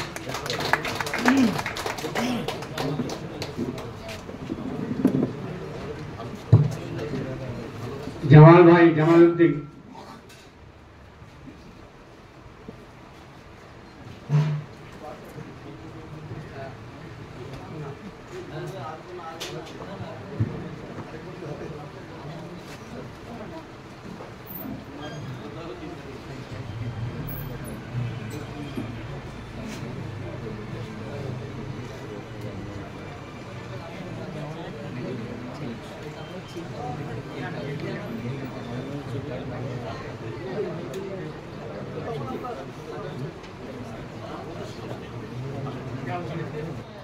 আজকে এই আসরে পেনশন কল্যাণ সমিতিতে উপস্থিত থাকতে পেরে আমি ধন্য মনে করছি নিজেকে। গতবারে মনে ছিলাম না, মানে আমি হাওড়াতে ছিলাম না, সেই জন্য আসতে পারিনি, খুব মিস করেছি ব্যাপারটা। মিস করার সবচেয়ে বড় কারণ হচ্ছে আমাদের পরিচিত যে মহল ছিল, সেই মহলগুলো সব ছিন্ন ভিন্ন হয়ে গেছে, রিটায়ার্ড হয়ে গেছে, তাদের সঙ্গে দেখা হয় না। এই যে কমিউনিকেশন, এই দেখাশোনার জন্য যে এই যে অনুষ্ঠানটা, এই অনুষ্ঠানটা সত্যিই খুব মনোজ্ঞ আর খুব ভালো লাগছে আপনাদের দেখে। অনেক পুরনো দিনের মানুষগুলো এখনো যে ঠিক আছে, তাই ধন্যবাদ সবাইকে। ভালো থাকুন, সুস্থ থাকুন, এই কামনা থাকলো। আর একটা আমাদের নামটা জানি না, ওনার বক্তব্য খুবই ভালো লেগেছে। আচ্ছা, খুবই ভালো লেগেছে। উনি এক বাস্তব কথাগুলো তুলে ধরেছেন এবং যেগুলো খুবই প্রয়োজন। সেই সঙ্গে আমি অ্যাডিশন দিয়ে একটা কথা বলছি। This world is full of hates and সরো। এই পৃথিবী থেকে দুঃখ কষ্টপূর্ণ করা হয়েছে।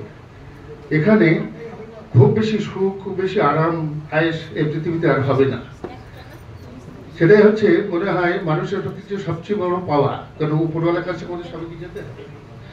যাওয়ার আগে আমাদের পুঁজি দরকার। হ্যাঁ, পুঁজি দরকার, মানে তোমার কতটা মুক্ত সঞ্চয় হয়েছে। ভিতরে কতটা ঘাত প্রতিঘাত তুমি পেয়েছো, কতটা ব্যথা পেয়েছো, এই নির্দেশ আগে হবে। মন্দির মসজিদ, হ্যাঁ, সবই সবার আছে, কিন্তু একটা কথা মনে রাখবেন, nearest to the church, farthest from the god. মন্দির মসজিদ যত কাছে, ঈশ্বর ভগবান আল্লাহ তত দূরে। অর্থাৎ এতে মানে বোঝাচ্ছে যে অনায়াসলব্ধ জিনিস মানুষের কাম্য নয়, আমাদেরকে সেই পথে যেতে হবে।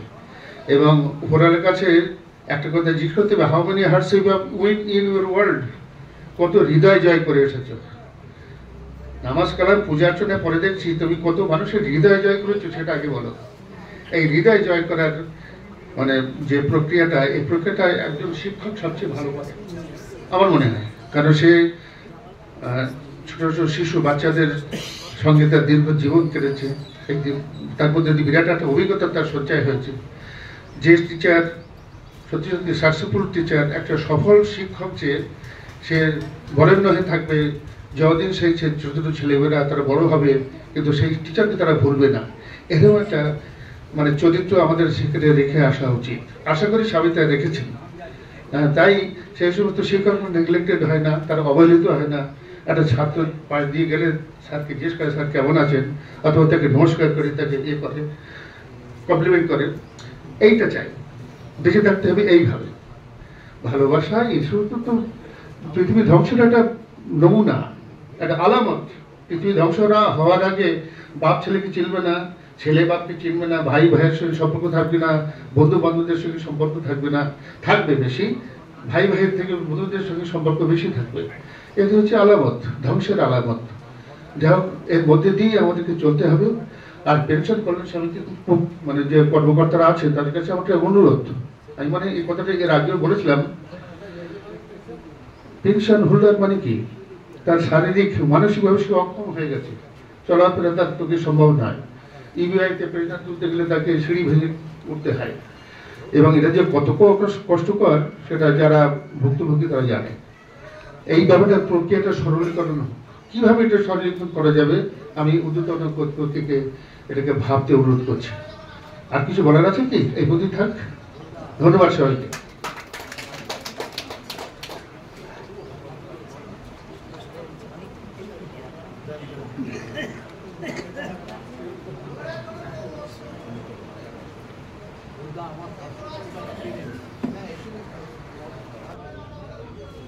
এবারে বলবেন অজিতবাবু, অজিত সরকার।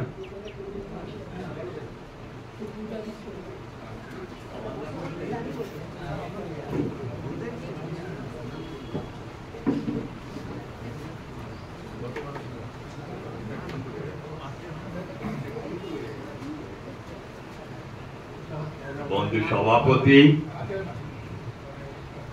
এবং উপস্থিত সবাই আমাদের সতীর্থ বলা যেতে পারে এবং সহকর্মীও বলা যায়, বা আমরা সবাই পেনশনার সমিতির সদস্য একই, তাদের সবাইকে আমি শুভেচ্ছা এবং আমার মানসিক যে ভালো হওয়ার আকাঙ্ক্ষা জানাচ্ছি।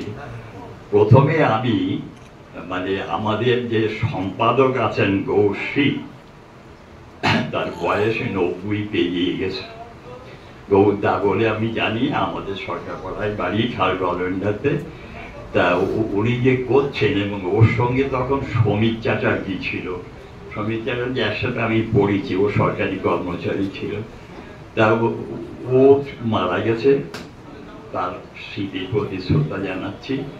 আর গৌরদা যে এখনো চালাচ্ছেন, আমি প্রথমে আন্তরিক ধন্যবাদ বা অভিনন্দন জানাচ্ছি।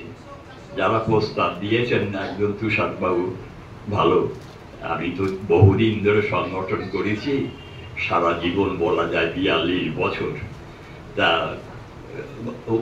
যখন উনি লিখবেন বা সম্মেলনের আগে, তখন এইসব কথা, আজকে আমি ওই সব রাজনীতিতে যাবো না, তবু বলতে হয়, কারণ রাজনীতি ছাড়া জীবন একদিনও চলে না। আমরা যারা এখানে আছি, আমরা কি করব, আমাদের দায়িত্ব হচ্ছে, কারণ আমরা হলাম অস্তগামী সূর্য, যে সূর্য পশ্চিমে ঢেলে পড়েছে, ছাদের উপরে সবাই পশ্চিমে ঢলে পড়েছে, আর কিছুদিন বাকি ওপরের ডাক শুধু বাকি। তাই আমরা যাবার আগে যাও গো বলে,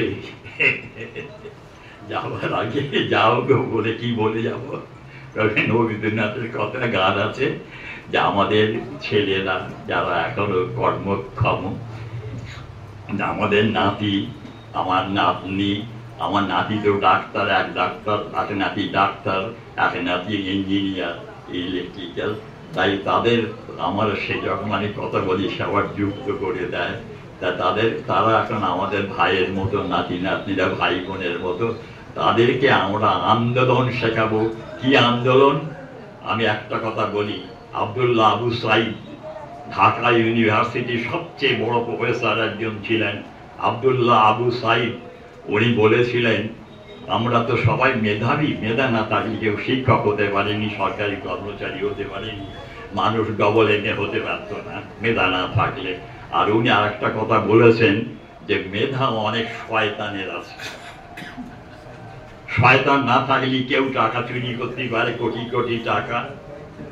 বলেন তো, একজনের তক্তপোষের তলায় ডেকের হাঁড়িতে 18 কোটি টাকা উপচে পড়ছে, আর একজন শিক্ষামন্ত্রী তার বান্ধবীর বাথরুমের মধ্যে 22 কোটি টাকা পাওয়া যাচ্ছে, মোট 52 কোটি। তাই এধার মেধা কম নেই। তাই বলেছেন মেধার সঙ্গে যদি সততা এবং যদি মনুষ্যত্ব না থাকে তাহলে সে মেধা ঘৃণিত, সে মেধা ধিক্কৃত। কে বলেছেন? আব্দুল্লাহ আবু সাইদ। আমি তাকে খুব শ্রদ্ধা করি, তার স্মরণ করি। আর একটা কথা আপনাদের বলি, সেটা হচ্ছে তাহলে মানে এই যে আব্দুল্লাহ আবু সাইদের কথায় উনি বক্তব্য রেখেছিলেন, ওর বক্তব্যটা আমি পুরো শুনেছিলাম, সেটা হচ্ছে ওই ফোনে। যাই হোক, তারপরে আমাদের ভারতের রাষ্ট্রপতি ছিলেন এপিজে আব্দুল কালাম, 17টা ভাষায় ডক্টরেট, কেমিস্ট্রিতে ডক্টরেট। আমাদের ট্রম্বেতে বোম্বের পাশে যে অ্যাটমিক রিসার্চ সেন্টার, তার ডাইরেক্টর ছিলেন। উনি প্রায় লেখেন, এখনো বেঁচে আছেন, উনি একজন শিক্ষাবিদ। উনি বলেছেন যে যদি মানে কি বলে মানে আমাদের যেটা বলেছেন যে আমাদের মানুষ হতে হবে, অর্থাৎ উনি বলেছেন, আমি আপনাদের একটুখানি বলছি, আব্দুল্লাহ আমাদের মানে ওই আর একটা কথা হচ্ছে আমাদের দাঁড়ান এক মিনিটে দেরি করি, তারপরে আমি বলছি, সংস্কৃত শেষ করে দেবো।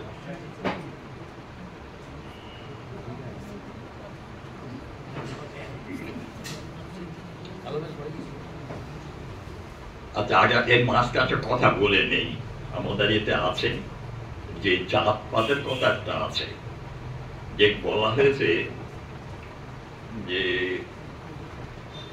ধর্ম, জাতপাত, পরিস্থিতি, সত্তার, রাজনীতি, শ্রমিক, কৃষক, মধ্যবিত্ত সহ সমাজের সমস্ত অংশের মানুষের মধ্যে বিভেদ সৃষ্টি করছে। এই যে মানে সাম্প্রদায়িকতা এবং ধর্ম দিয়ে আজকে রাজনীতি করা, দেশ ভাগ করা, ধর্ম দিয়ে রাজ্য চালানো, এইটা কখনো কেউ বলেনি, সারা পৃথিবী কখনো নেতারা বলেনি। গান্ধীজিও প্রথমে বলেননি, পরে মেনে নিয়েছিলেন জওহরলালের কথা, এটা তার দোষ, ত্রুটি। তার সেখানে আমি রবীন্দ্রনাথকে বিশ্বাস করি, মানে খুব শ্রদ্ধা করি, রবীন্দ্রনাথকে মেনে চলি। আর আমার আদর্শ আছে কাজী নজরুল ইসলাম। তা নজরুল ইসলাম বলেছেন, কেউ বলে আমি হিন্দু, কেউ বলে আমি মুসলমান, আর হিন্দুরা আমারে বলে জবন, মুসলমানরা আমারে বলে কাফের। আমি বলি আমি তো কোনোটাই না, আমি মানুষ। আমাদের এই হিন্দু মুসলমানের ভাগ করে দুই ভাই বোন এখন ভারতবর্ষটাকে লুটে খাচ্ছে যেরকম, সেই রকম আমাদের হিন্দু মুসলমানের ভাগ করে কারুর টাকা, কোটি কোটি টাকার পাহাড় জমাচ্ছে। আর আমাদের মানে কি করি, আমরা দুবেলা দুপুরো খেতে পাই না, আজকে বিনি পয়সা চাল নেওয়ার জন্য ব্যস্ত হয়ে থাকি, লাইন দেই বা ইত্যাদি ইত্যাদি। তাই এই কথা যে আমরা খেতে পাচ্ছি না, কিন্তু এই নজরুল বলেছেন যে তাই এই জাতপাতের কথা বলেছেন যে আমি তো হিন্দু আর মুসলমানকে দুজনকে এক জায়গায় এনে হ্যান্ডশেক করাবার চেষ্টা করেছি মাত্র, আর তো কিছু করিনি। তাতে যদি তারা মানে ভালো, না পারে একজনের হাতে আছে ছুরি আস্তিনে আর একজনের হাতে আছে লাঠি, তারা আমার কথা মানতে বেশি সময় তাদের লাগবে না। তাই এই নজরুল বলেছেন। আর রবীন্দ্রনাথ বলেছেন যে কেউ বলে আমি হিন্দু, কেউ বলে আমি মুসলমান। এই কথা শুনতে শুনতে কান ঝালাপালা হয়ে গেল। আমি তার কথা থেকে বলছি, কিন্তু আমি মানুষ, এই কথা কাউ কেউ বলতে শুনি না। যারা মানুষ না, তারা হিন্দু হোক আর মুসলমান হোক, তাদের দিয়ে জগতের কোনো লাভ নেই। তাহলে এই যে আমাদের যে লেখা হয়েছে আজকে সম্মেলনের যে এটা, এই যে এইটাতে আজকে আমি এটাকে পূর্ণ সমর্থন করছি। সন্দেহ লেখা হয়েছে। আরো আমি বলি আরো কয়েকটা কথা, যেটা এখানে আছে আমাদের যে মানে সমাজ ব্যবস্থা এবং মানবিকতা সম্পর্কে লেখা আছে। এ সম্পর্কে এখানে দেখুন লেখা আছে যে বিবেক সৃষ্টি করতে ওটা হয়েছে শিক্ষাঙ্গন কলুষিত, সেটা আমি পরে বলছি। আর এখানে আরেকটু আছে যে নীতি নৈতিকতা, সুস্থ চিন্তা ভাবনা, নীতি নৈতিকতা, মূল্যবোধ প্রতিদিন আহত করছে। নীতি নৈতিকতা এ কথা সম্পর্কে আমি সংক্ষেপে একটুখানি বললে আপনারা মানেটা বুঝতে পারবেন। ধনতান্ত্রিক সমাজ এমন একটা সভ্যতা, ধনতান্ত্রিক সমাজ এমন একটা সভ্যতা যা মানুষের সমস্ত অনুভূতিগুলিকে পণ্যে পরিণত করে। খুব বড় পৃথিবীর মধ্যে একজন শ্রেষ্ঠ দার্শনিক 1948 সালে বলেছিলেন, 1848 সালে কি বলেছিলেন? ধনতান্ত্রিক সমাজ এমন একটা সভ্যতা যা মানুষের সমস্ত অনুভূতিগুলিকে পণ্যে পরিণত করে। রবীন্দ্রনাথও বলেছেন পণ্যে পরিণত হয়। সুকুমার প্রবৃত্তিগুলোকে, আমাদের শরীরের মধ্যে যেগুলো আছে, যে সমস্ত মানুষের যে ভালো গুণগুলো, সেই সুকুমার প্রবৃত্তিগুলোকে প্রথম হচ্ছে অনেকেই বলেছেন যে ঘরের ব্যাপার, পরিবার মানুষ ডিস্টার্ব না এখানে ওইভাবে চলবে। ঘরের ব্যাপারটা নিঃসন্দেহে যারা বলেছেন এবং যারা কমিটিতেও আছে তাদের মাথায়, যারা বলেছেন অসুবিধার জন্য বলেছেন। আর আমরা যারা কমিটির মধ্যে ছিলাম আমরা অনুভব করি ঘরের ব্যাপারটা খুব ভালো না। একটু দোতলায় উঠতে হয়, যার হয়তো বললো যে রেলিংও তো যেত, তাহলেও হয়তো ধরে ধরে ওটা সুবিধা হতো। হ্যাঁ, এই সমস্যাটা আছে, ওটা আমাদের মাথায়ও আছে।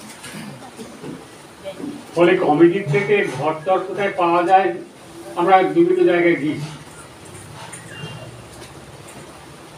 যাওয়ার পরে যেটা দেখুন যে কোথাও 2-3 লাখের উপরে কোনো জায়গায় নেই, মানে কেনা পাওয়া যাবে 3-4 লাখ, এক জায়গায় 5 লাখ, তারপর তাদের আবার মাসিক ভাড়াও দিতে হয়। ওপার হারোয়াতে এখন একটা এক্সট্রা ঘর নিতে গেলে পরে 4-5 লাখের টাকা নিচে পাওয়া যাবে, নিচে। আপনারা খরচের একটা হিসেব দেখেছেন,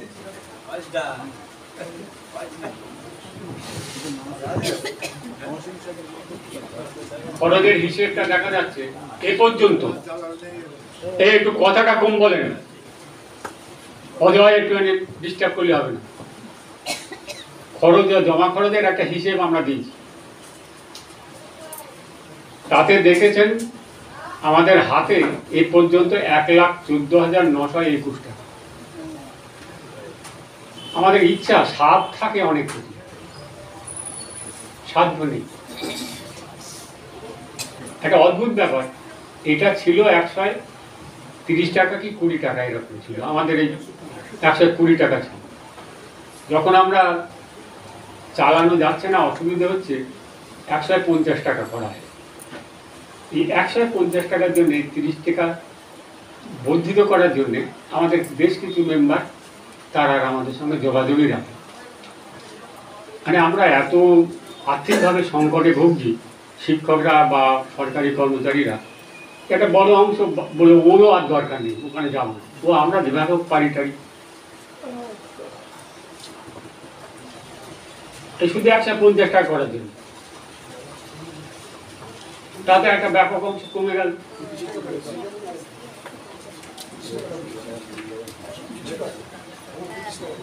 আরে যে বাড়ানোর কথাটাই বলছি, একটু বাড়ানোর জন্য 25 হোক 30 হোক যা বেড়েছে, এর জন্য একটা বড় অংশের আমাদের থেকে ছেড়ে চলে গেল। যা এক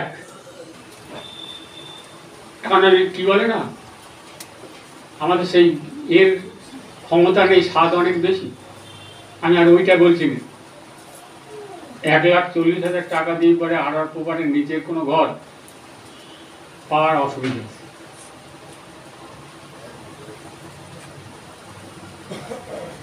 এখন আমরা চেষ্টা করছি তবু যদি একটু ভিতরের দিকে ঘুরে কোথাও পাওয়া যায় কিনা, কারণ আমরা ভাড়া দিয়ে নিতে পারবো। প্রতি মাসে যদি ভাড়া দিতে হয় কয়েকশো টাকা করে, আরো উপরে কোনো ঘর যদি আমরা গ্রহণ করি, ভাড়ার ঘর, তার তো 500-700 নিচে হবে না, তারও বেশি লাগবে মাসে। 12 মাসে তো 12,000 টাকার কাছাকাছি চলে যাবে এমনি, যদি আমি 1,000 টাকা করেও ভাড়া দিই। ফলে আরো গাঁটে 1 পয়সাও জমবে না, বাধ্য হয়ে আমাদের ওখানেই থাকতে হবে। ওটা আমাদের কেনা ঘর, ওর ভাড়া টাড়া দিতে হয় না, অসুবিধা আছে। এখন অসুবিধাটাকে সুবিধে করার কি একটা, হ্যাঁ পারা যাবে এই কারণে যারা ওখানে উঠতে পারবেন না, প্রয়োজনে আমরা নিচে নেমে আসবো। অনেক জায়গা আছে, সেই জায়গাতে যারা উঠতে পারবেন না তাদের জন্য একটু এসে যোগাযোগ করলে, সঙ্গে কেউ নিয়ে এলে আমরা নিচে আমাদের যারা ওই লেখে টেকে বা যারা থাকে তারা নিচে চলে আসবে। এইটুকু আমাদের প্রতিশ্রুতি দেওয়া যেতে পারে।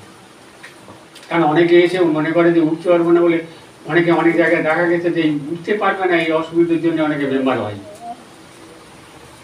তা আপনারা বলে রাখুন, ভবিষ্যতে নিচে যাতে যোগাযোগ আমরা নিজেরাই করব। তারা এসে যদি নিচে দাঁড়ায়, নিচে তো জায়গা টাকা আছে, সেখানে বেশি সময় তো লাগবে না তাদের, সেটা করে নেওয়া যাবে আপাতত। আশ্চর্য দামই তো উত্তর দিচ্ছি এখানে, তারপরে বলো বলি।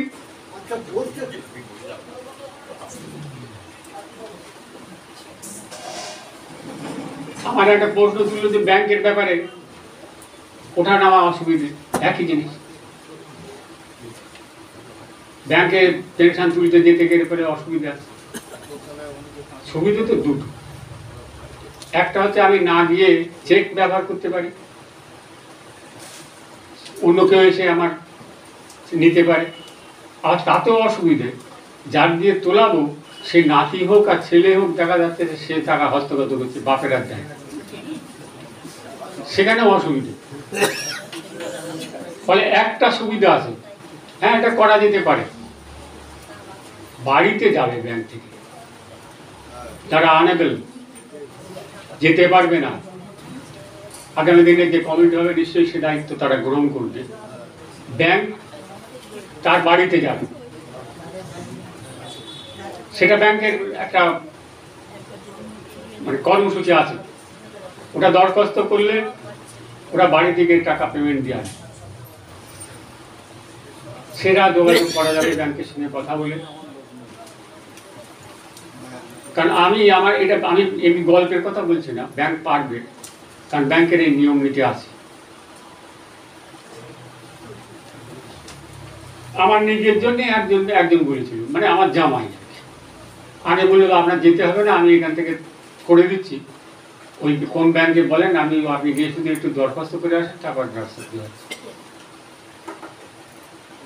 তো আমি বলি এখন থাক, আমি তো হেঁটে চলে বেড়াচ্ছি, ব্যাংকের কর্মচারী আমার বাড়ির সামনে ঘোরে, হাওড়াতে আসি যখন তখন দেখা হয়। তা আমি যদি বলি আমি অথর্ব, আমি হাঁটতে চলতে পারি না, তো ওরাই যেত ওই ব্যাংকের, ওরাই কিন্তু আমার পরিষ্কার বলল যে আপনি এখন জ্যান্ত হাঁটাচলা করতেছেন আর আপনি বলছেন আমি, যার ফলে সেটা করা যায়নি। না, যদি অসুবিধে থাকে নিশ্চয়ই আপনারা আলোচনা করবেন পরবর্তীকালে, নিশ্চয়ই কমিটি ব্যাংকের সঙ্গে কথা বলে আলোচনা করে বাড়িতে পেমেন্ট দেওয়ার ব্যবস্থা করা যেতে পারে। এই একটা, আমরা যদি এখনো এই দরখাস্ত বা এই প্রক্রিয়া করিনি, কিন্তু এটা আছে, ভবিষ্যতে এটা চালানো যাবে, করা যাবে, এই প্রতিশ্রুতি আমি দিচ্ছি।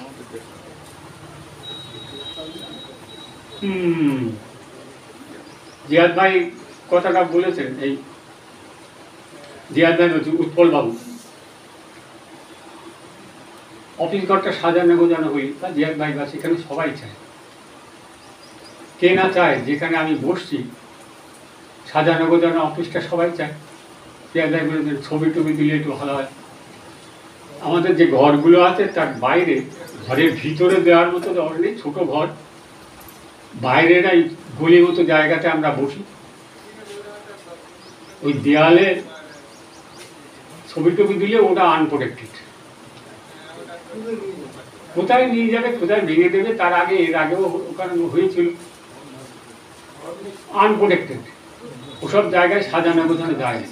যত সময় ভালো দেখে ঘর করা না যাচ্ছে তত সময় পর্যন্ত এই সাজানো গোছানো সম্ভব হবে না। বাস্তব স্বাদ আছে আমাদের, আহ্লাদ আছে অনেক কিছু, সাধ্য নেই। সমস্যাটা আপনাদের বোঝালো।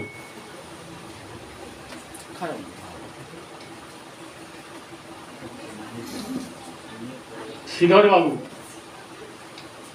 ভালো প্রস্তাব দিয়েছেন, সদস্যটা বাড়ানোর দরকার।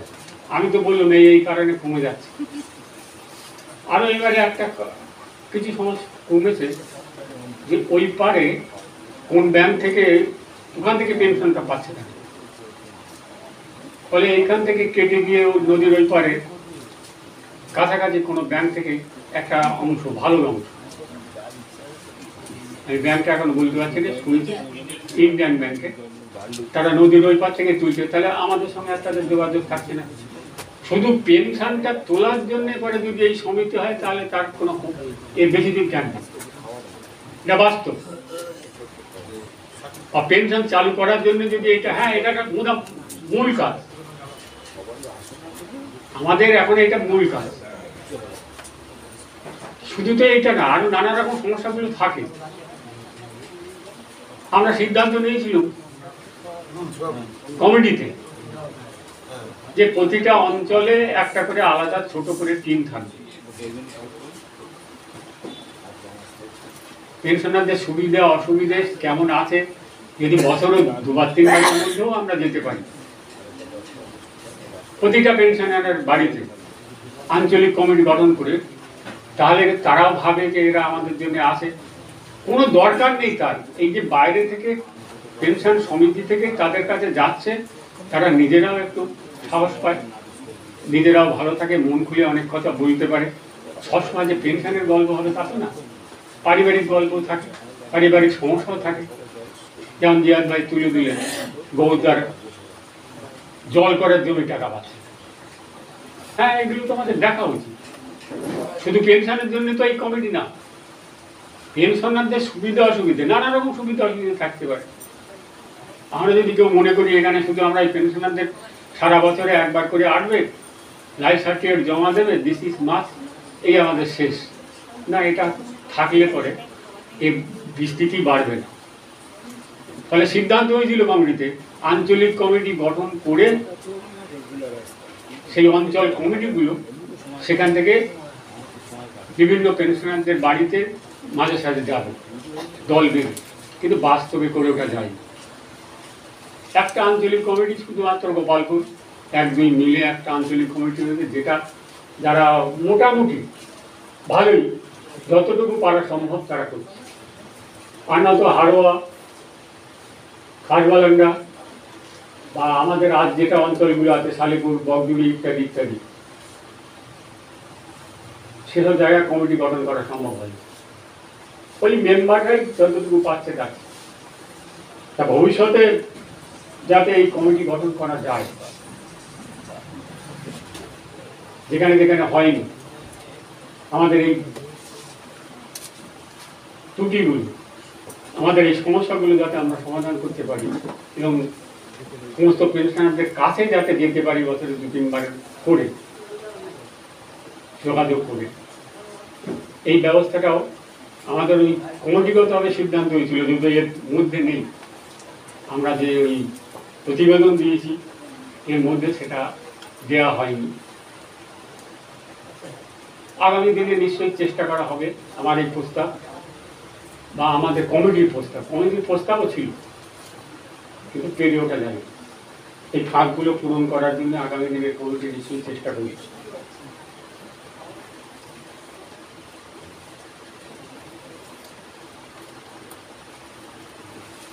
ফ্যামিলি পেনশন পাওয়ার ক্ষেত্রে সুমিতা জি বলেছেন যে পেনশন হলেও কিন্তু ফ্যামিলি পেনশন পাওয়ার ক্ষেত্রে বেশ অসুবিধা। সঞ্জয় যদি না যেত তাহলে খুব অসুবিধা। তো এটাও তো আমাদের একটা সমস্যা। ওটাতে শুধু গোপালপুরের এর হিসেব করে আমরা যদি দেখি, এই যে প্রতি বছরই আমাদের এমন কোনো বছর নেই, যেহেতু আমরা ওই যে অজিতবাবু বললেন না, আমরা পশ্চিমে হেলে আছি, বিদায় লগ্নের দিকে যাচ্ছি। তাই প্রতি বছরই আমরা একটা কারা আমাদের থেকে বিদায় নিলেন পৃথিবী ছেড়ে, তার একটা নামগুলো আমরা দিই। ফলে সেখানে ফ্যামিলি পেনশন পাওয়ার ক্ষেত্রে আছে কিনা সে খবরটুকু আমরা নিই। সে তার ব্যক্তিগতভাবে পরে হয়তো এসে আমাদের সঙ্গে কারো কারো যোগাযোগ থাকে ইত্যাদি ইত্যাদি, কিন্তু এইটার কোনো অসুবিধে হতো না যদি ওই আঞ্চলিক কমিটিগুলো গঠন করে তারা প্রতিনিয়ত যোগাযোগটা রাখে। অনেক সময় আমাদের মারা গেছে সব খবর আমরা পেয়ে উঠি না, কত বড় দুর্ভাগ্য।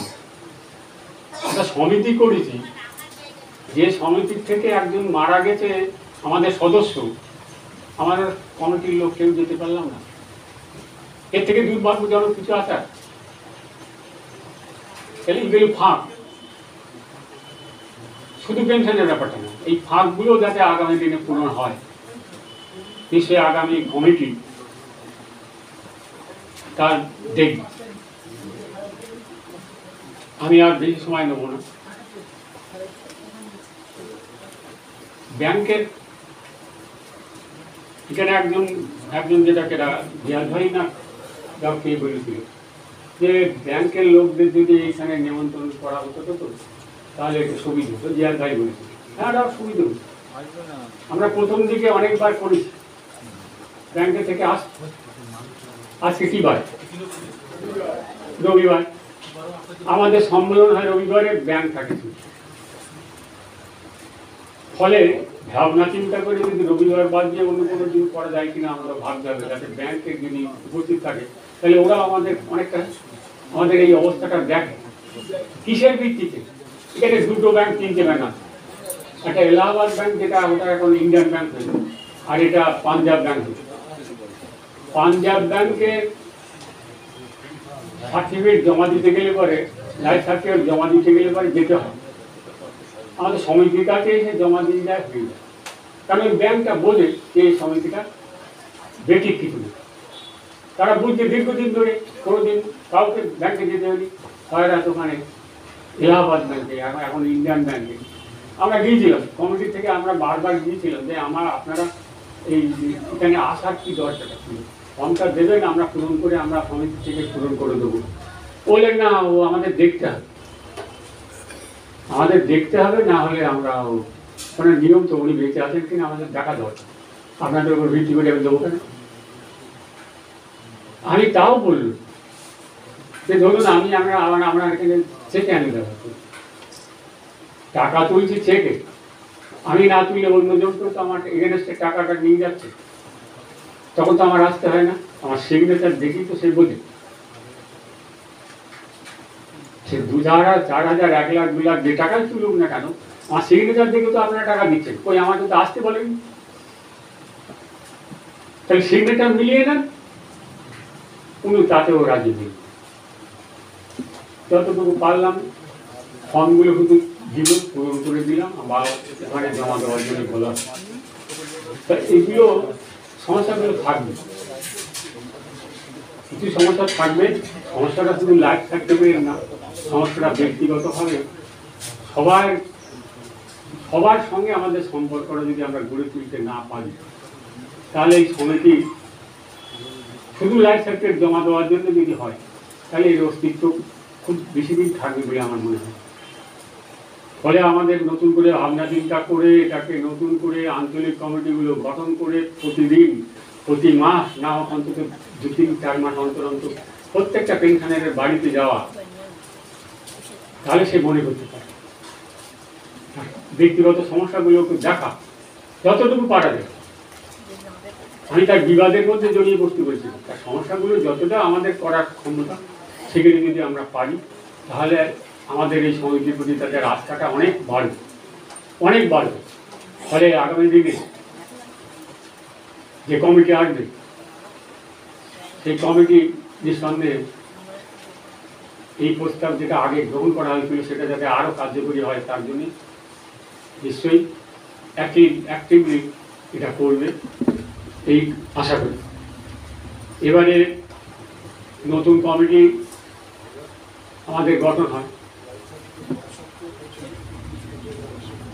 এবারে লাইফ সার্টিফিকেট জমা দিতে ট্রেজারি আটকে দিয়েছে, সেটা পার্সোনাল একটা প্রোগ্রাম, সেটা হলে পরে সেখানেও যাবে। প্রশ্নটা তা না, যেসব সমস্যাগুলো আটকাবে সে সমিতি সেখানে যাবে, যেতে বাধ্য। তা সেটা কি যায় তো? প্রবলেমগুলো যেখানে যেখানে হয় সঙ্গে কেউ আসলে পরে তাকে যদি আমাদের ট্রেজারিতে যেতে হয়, আমরা যাই তো কমিটিতে।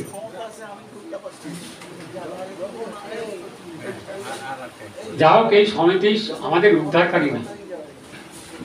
একটা জিনিস বুঝে নেবেন, আমাদের যে একদম বাঁচিয়ে দেবে তা তো না। চলার পথে সাময়িকভাবে আমরা এর জন্য আছি। সমস্যা আমাদের জীবনের অনেক অনেক, প্রতিনিয়ত নানা সমস্যায় আমরা ভুগি।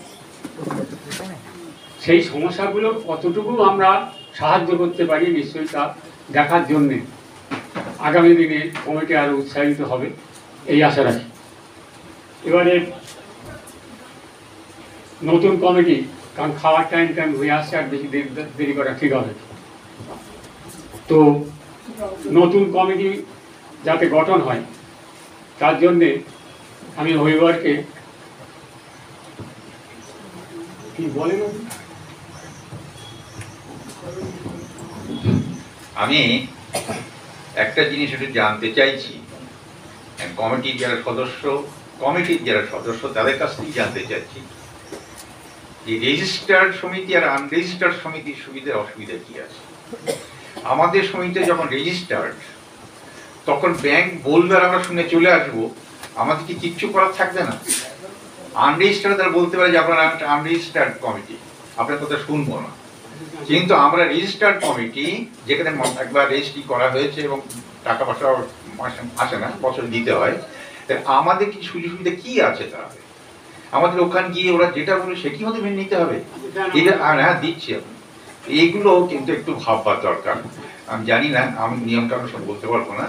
এটা দরকার হয় অন্য কোনো কমিটির কাছ থেকে নিয়ম কানুনগুলো, আর উপরের স্তর থেকে কমিটির নিয়ম কানুনগুলো জানা দরকার, যা রেজিস্টার করলে আমরা কি কি সুবিধা পেতে পারি। ব্যাংকের নিয়ম হচ্ছে তাকে দেখা, ওদের যা নিয়ম, এটা বাস্তব। সে বেঁচে আছে কিনা আমি দেখবো না, আমি একটা সার্টিফিকেট দেবো সে বেঁচে আছে কিনা। লাইফ সার্টিফিকেট মানে সে বেঁচে আছে।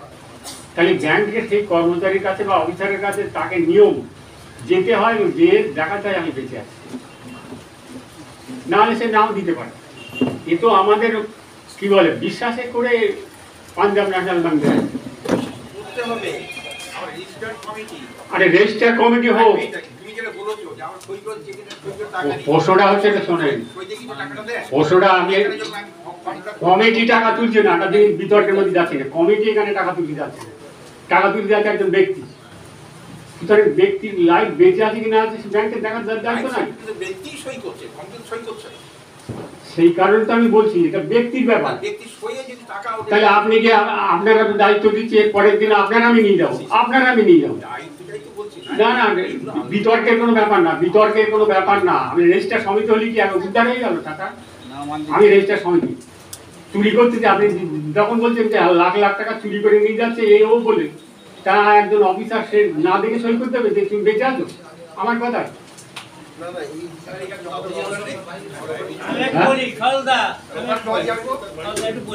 ও তো আগে ছিল। আমরা সেদিন গিয়েছিলাম আপনার এলাহাবাদ ব্যাংক, বুঝলেন, এলাহাবাদ ব্যাংকের অফিসার ম্যানেজার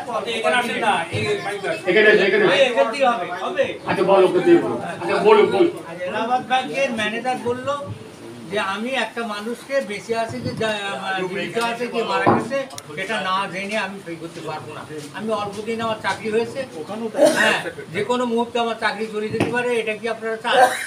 সেখানে আমরা কি বলবো, অর্ডার দেখিয়েছিল আমাদের, বললো লাইফ সাইড দিতে গেলে তাকে দেখে দিতে হবে, তাহলে কি করবো? সেখানে তো জোরাজোরি নেই, সরকার ছিল, আমরা অনেক চেষ্টা করেছি, কিন্তু এটা পাঞ্জাব ন্যাশনাল ব্যাংকে করা গেছে।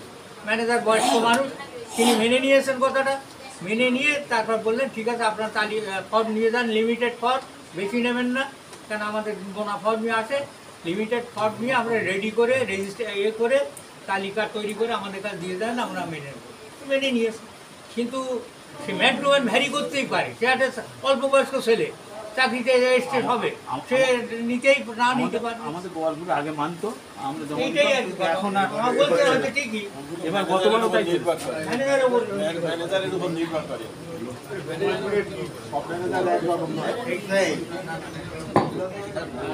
হ্যালো, গোপালপুরে কি যেতে হয় তো?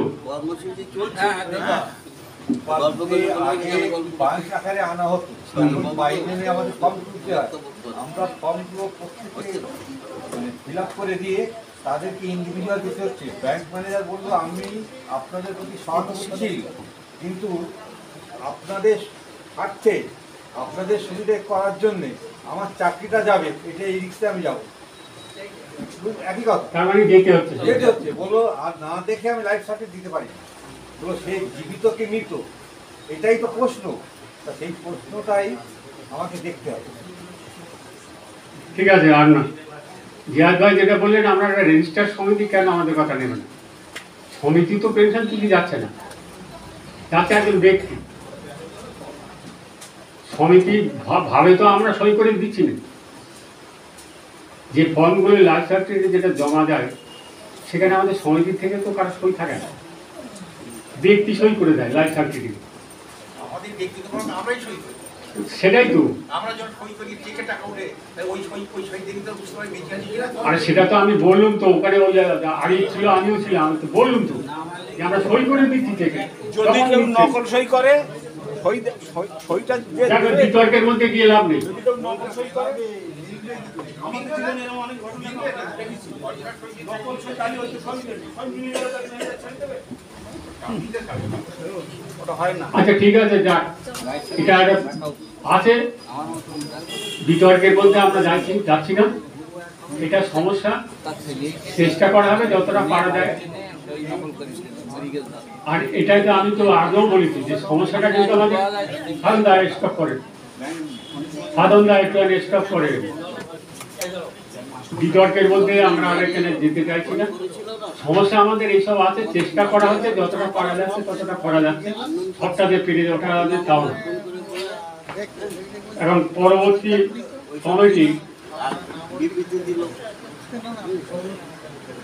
আমরা অভিভাবকের নাম প্রস্তাব করতে বলছি।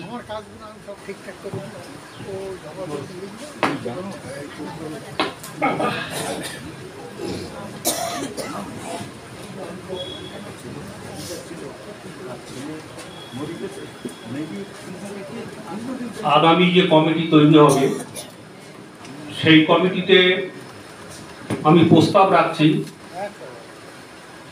সজল কুমার দাস, খাসবালান্ড অঞ্চল, হবিবর রহমান, হাড়োয়া অঞ্চল, সাধন রায়চৌধুরী, হাড়োয়া অঞ্চল, বৌশী, খাসবালান্ড অঞ্চল, অমিতা পাল, সোনাপুকুর শঙ্করপুর অঞ্চল, নিশিকান্ত নস্কর, সোনাপুকুর শঙ্করপুর অঞ্চল, সুকুমার মণ্ডল, বকজুড়ি, তাই তো বকজুড়ি অঞ্চল, সঞ্জয় কুমার দাস,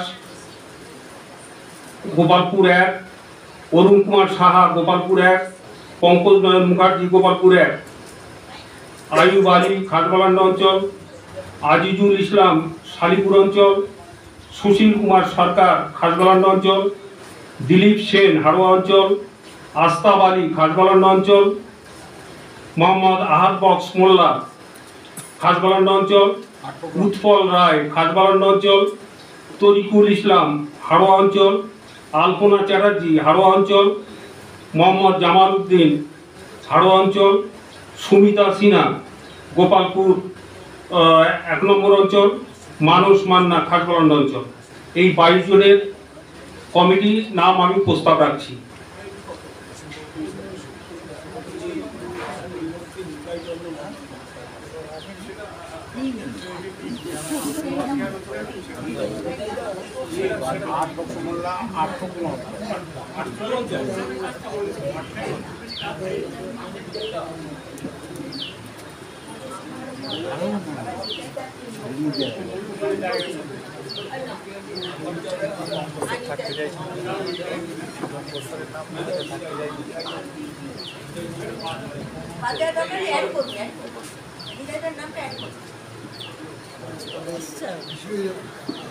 সঞ্জয় কুমার দাস, অরুণ কুমার সাহা, পঙ্কজ নয়ন মুখার্জি, সুমিতা সিনহা, নিতাই মণ্ডল, এই কজনের নাম থাকে।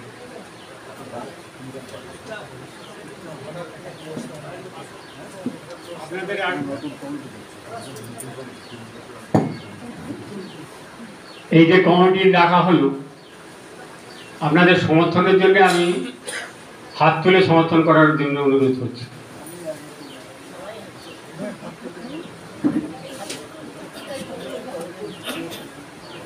মোটামুটি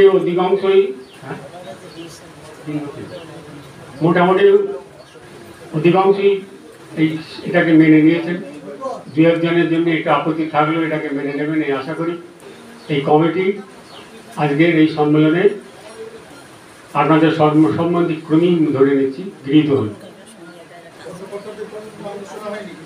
না, এটা কর্মকর্তাদের আমরা আজকে আর কোনো মিটিং করতে চাইছি না, কারণ এইটার মধ্যে না করে ওদের মিটিং ডাকার জন্য কনভেনার হিসাবে আমি হবিবর রহমানকে থাকতে বলছি। আজকে এটা কনভেনার, পরে মিটিং ডেকে ওখানেই কর্মকর্তা দেওয়া হবে, ওই মিটিংটাই হবে। ওই কনভেনার হবিবর রহমান।